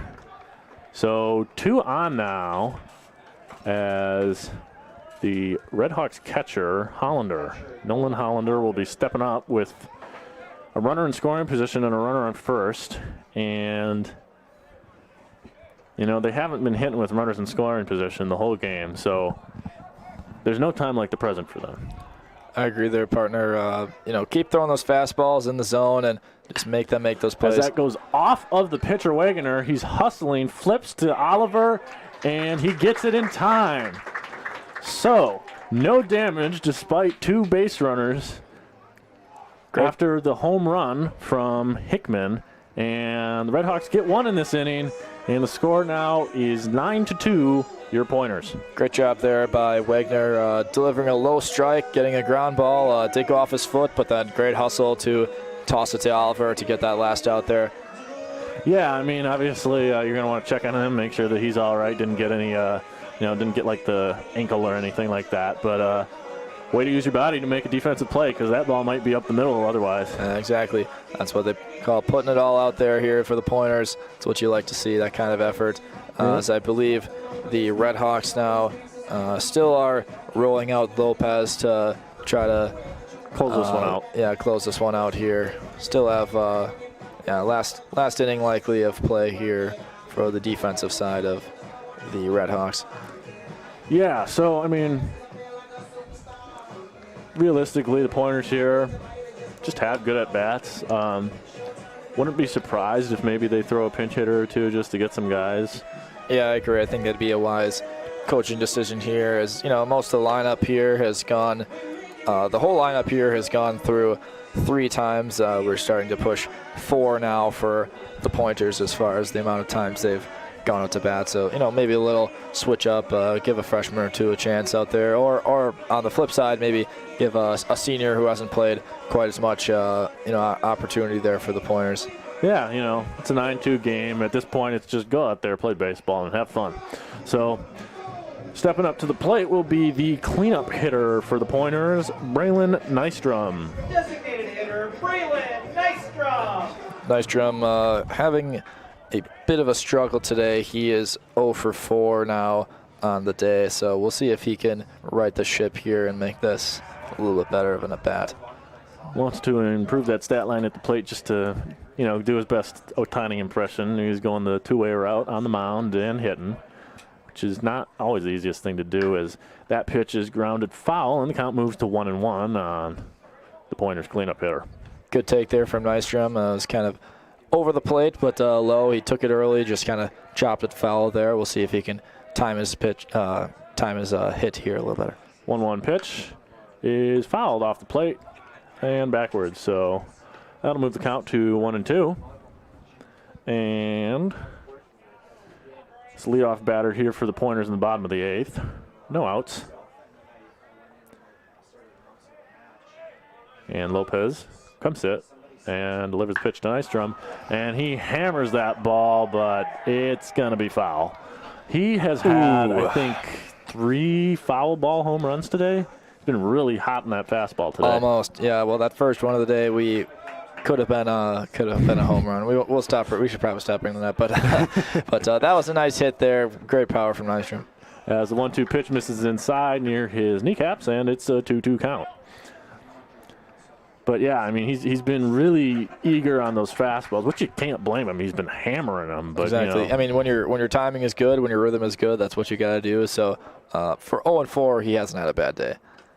As he swings through a filthy bender, and that'll be a strikeout there for Nystrom. And 1 out now as Drew Mistel steps up to the plate, looking to do some damage with 1 away. 1 hit on the day. He's 1 for 2. 3 RBIs, a run scored, and he's got 2 walks with 2 stolen bases. Mistel takes a fastball up and away.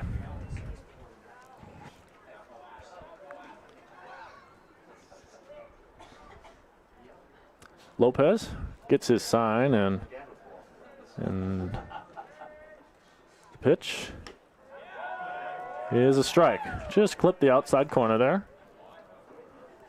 1-1 count, 1 away on Stephen Point's second baseman. And that pitch misses down in the dirt, and the count is 2-1. A little bit of an interesting pitch choice there from Lopez. Wasn't super close to the zone. Obviously, you know, you want to make Mistel think about it at least, so hopefully he can do that now. And he misses outside, and it's 3-1 now. And he's in danger of putting him on with a walk. Yeah, we could list off a few here, but definitely my main criticism of Ripon, though, this as far as their pitching, is they just have had too many walks today. As Mistel rips that one, and that's going to be foul. Just foul. And that'll move the count to full 3-2, as you were saying. Very good timing on that one by Mistel. Really just got a little unlucky there with that bounce. Just went a little bit left of that line there. But he timed it well and took it early up the third base line. That definitely would have been trouble for the Red Hawks. Yeah, probably would have been an extra base hit there. As the 3-2 pitch misses high and away, and he's drawn the walk. So good at bat there from Drew Mistel, and he's now drawn 3 walks on the day, as Tino Ramirez will step up to the plate. 1 for 4 on the day, although arguably the most important hit of the day for the Pointers with the 3 RBI double. Yes, that was a very impressive play there from Ramirez back in the 4th inning. As he squares the bunt, he pops it up. The pitcher just misses the ball, and they'll get the force on a fielder's choice at second base. Tough situation there for Mistel, as he had to freeze with it in the air, and Ripon's still able to get the out. So there's now 2 away after the fielder's choice. Ramirez at first, and Nick Argersinger steps into the box, trying to make something happen with 2 away.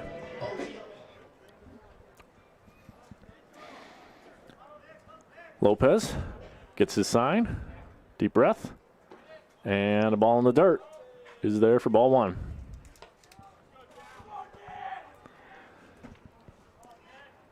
Argersinger, 0 for 2 on the day, 2 strikeouts, 1 hit by pitch, and 1 walk. So he's been on base twice, but had a pretty solid game so far. Definitely nothing lighting it up as far as his career highlight reel, but solid performance for sure.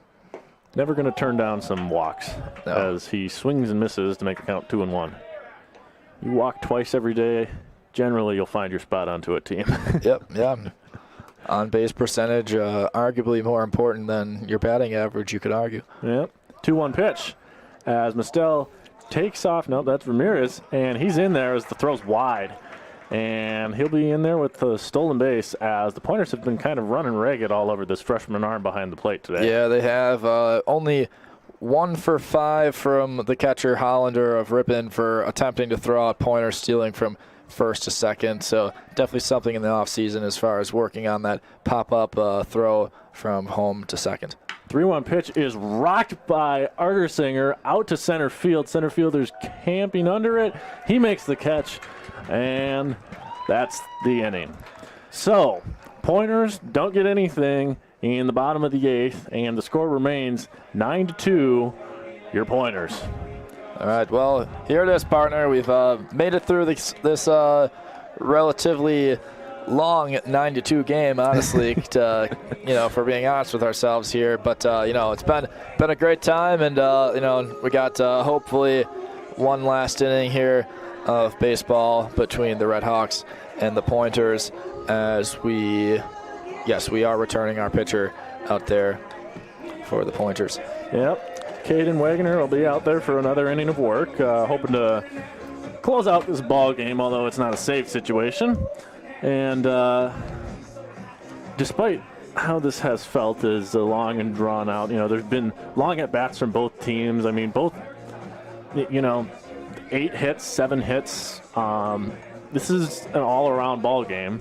It has. I mean, really, I feel like it's just been, the Pointers have executed. It's been the execution. I mean, sure, we can criticize Ripon for making some mistakes, with the walks as far as their pitching, but their hitting, they haven't been able to execute when they have runners in scoring position. But the Pointers are the better team. They have been able to execute when they've had runners in scoring position. Ripon has not, but Ripon hasn't totally handed a ton of things to the Pointers. And as we can see here, it's the 9th inning. We're still playing the game. No mercy rule. Ripon has battled. They have stuck around. They do have one stat that's better than the Pointers, which is 2 home runs. So well done by both those players, Kyler Hickman and Jack Anderson of Ripon, for having those nice plays. And we have Ripon's second baseman coming up to bat here. Landon Freeman steps into the box against Wagner. I mean, the thing that really separates these two teams, and I know we've talked about the walks and how it was a problem, is that first pitch is in there for a strike. Point walked 3 batters, and in a lot of games that could make or break. Ripon walked 9 as that pitch is swung through for strike 2, and it's quickly an 0-2 hole. Yeah, I mean, that's probably my biggest, takeaway from the game here, and kind of what we were talking about going in is, what kind of Swing and a gimmies miss. was Ripon going to give them. I mean, they haven't made a bunch of like fielding errors or anything like that today. So, that's a positive takeaway for Ripon, but definitely going forward as they end their season, they got to work on just, making the other team play, walking guys home or just walking people in general. You'll take other teams' base hits over other teams' walks for sure. Yeah, there's got to be more work there on that. But after a strikeout of Landon Freeman, the order turns over to the shortstop, Alex Pankratz, as he looks to avoid an 0 for day. As the count now moves to 1-1 with a ball outside. Yeah, it's been a rough day for Pankratz at the plate. He just hasn't quite been able to establish that rhythm. He got more contact. As he grounds that one down the third base line, but it rolls foul. Got more contact in his last at-bat. His first three, I believe he had a strikeout looking and just hasn't been able to really drive the ball toward the outfield in general. Yeah. 1-2 count now on the leadoff batter for the Red Hawks as he takes the ball in the dirt. Really mean bender there from Wagoner. And, good layoff there by the leadoff hitter. So the count moves to 2-2. And one away here. And that one's lined into right field. That's going to get down for a base hit. And I'll be at the top of the ninth. He's got himself a base knock for the day, so he moves to 1 for 5 on the day. There you go. Nice hit there by Pankratz. He leaned into it a little bit, watched it go, and it dropped right into the outfield for a nice single there for Pankratz. Never going to turn down the opposite field knock. Owen Gerhardt, the center fielder, steps up to the plate now with a runner on first and one away as that pitch misses down and away for a ball. Runner on first, not getting... I think he's getting a he's fairly thinking big about lead. it. And he's getting watched, too, as Wagoner picks over and he's back in time. No tag attempt from Oliver. Gerhardt 1 for 4 today for the Red Hawks. 1-0 pitch. And that's a fastball in there for a strike. 1-1 is the count.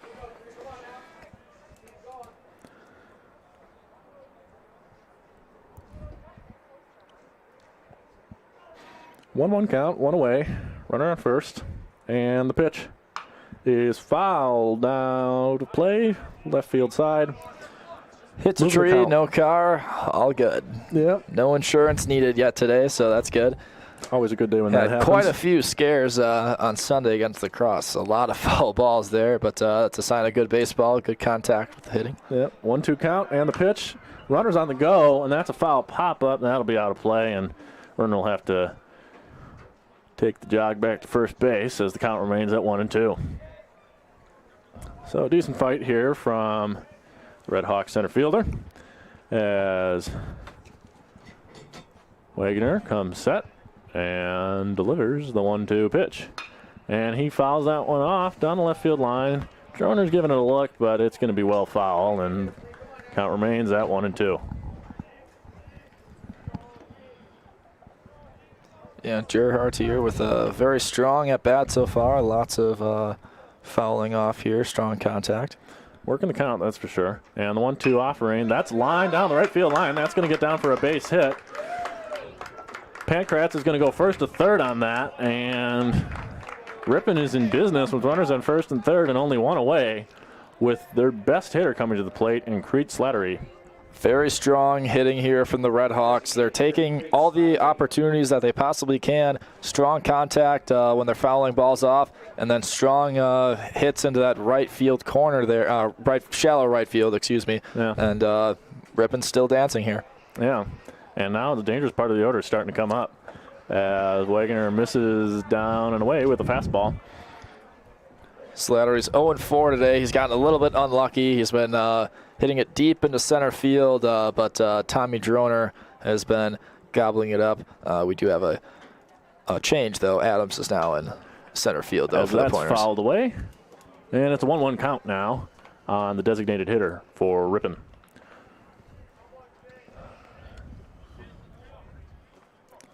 Little action in the Pointers bullpen as Wagoner comes set for the 1-1 pitch and delivers. And that's grounded to third, and that's by Olson's outstretched glove. That's going to bring home a run. And Droner misplays it in left field. There's going to be a throw in to third base, not in time. Owen Gerhardt makes it to third on the single to left field by Crete Slattery. And that's his first hit of the day, and it drives in a run. Great hit there from Slattery, and just, this is just a continuation of Ripon, what they've been doing this inning, and, it's making it a little bit interesting here at the end of the game as they bring in their third run of the day. I would say this has definitely been their strongest inning of total hitting because the other two were mostly just 2 home runs for their scoring. And Kyler Hickman steps up. He homered in his last plate appearance, and got to imagine that the Pointers are starting to really hustle up that Warman in the bullpen as there's runners in first and third and still only one away with Hickman at the plate. And he grounds that to shortstop. Looks like a 2-ball. Skips off of Ramirez's shin. That's going to bring home a run on the E6. Runners on first and second now with only one away. And this is starting to get a little bit dicey for the Pointers. Yeah, that was kind of a sloppy play there from Ramirez. I really don't think he took the adequate footwork needed to make that play. And the Pointers really need to increase their mental focus here. Even on that third run Ripon scored, I saw Droner kind of not really hustle all his way in to try to throw out that guy at third. As Jack Anderson, who's also already homered today, steps in and takes a strike. Got 2 men on, first and second, one away. Double play is in effect. As that's driven out to right field, Arsinger's giving that a look. He's at the wall, and he makes the catch at the wall. Runner will take from second, so runners at first and third. Anderson just missed making this a 2-run ball game. Man, he really gave that a ride. I mean, he just maybe could have leaned into it just a little bit more, but I mean, what a great contact from Anderson. He definitely made us rise out of our seats, though, for that one. Yeah, that one gave me a bit of a heart palpitation. Runners on first and third now as Peyton Acker steps up to the plate, and there's a ball in the dirt. Snow blocks it, and the runner stays put at third base. Ripon has played a very strong inning here. I mean, they've just been very disciplined at the plate. They've been aggressive. I mean, really, this is probably what they should have been doing the whole game, but very well played inning so far by them. 1-0, and that's grounded over to third to Olson. Olson fires across the diamond to Camden Oliver. He makes the pick. That is the ball game. So your Pointers have to sweat it out a little bit at the end there, but the final score is your Pointers 9, Ripon Redhawks 4. Well, partner, before we wrap up our broadcast here, it's been a great time broadcasting with you, and overall, the Pointers did what they needed to do. They won this game. As far as Ripon, just finishing our last thoughts here. Ripon, I thought they played obviously a strong end of the game here, and they definitely have some positive takeaways that they can take away. Coming here, they battled all day. Didn't get blown out as far as the scoreboard. They were able to avoid the mercy rule, as Stevens Point was obviously pushing it for it there toward the middle and end of the game. So both teams can take strong takeaways from both of these. Ripon just needs to clean up on the walks. Stevens Point maybe can just against some of these. We don't really have too many weaker teams, but a little bit more strong hitting as far as closing out these games. We struggled against that against La Crosse just a little bit with coming up with hitting at the end of games as far as the ones I covered there on Sunday. Right. All righty. Well, once again, the final score: your Pointers 9, Ripon Redhawks 4. This is WWSP you're listening to, also the WIAC Network. My name's Thomas Szymanski, and with me is Connor Criscio. And thank you very much for listening to us. We hope you all have a wonderful Tuesday evening. Good day.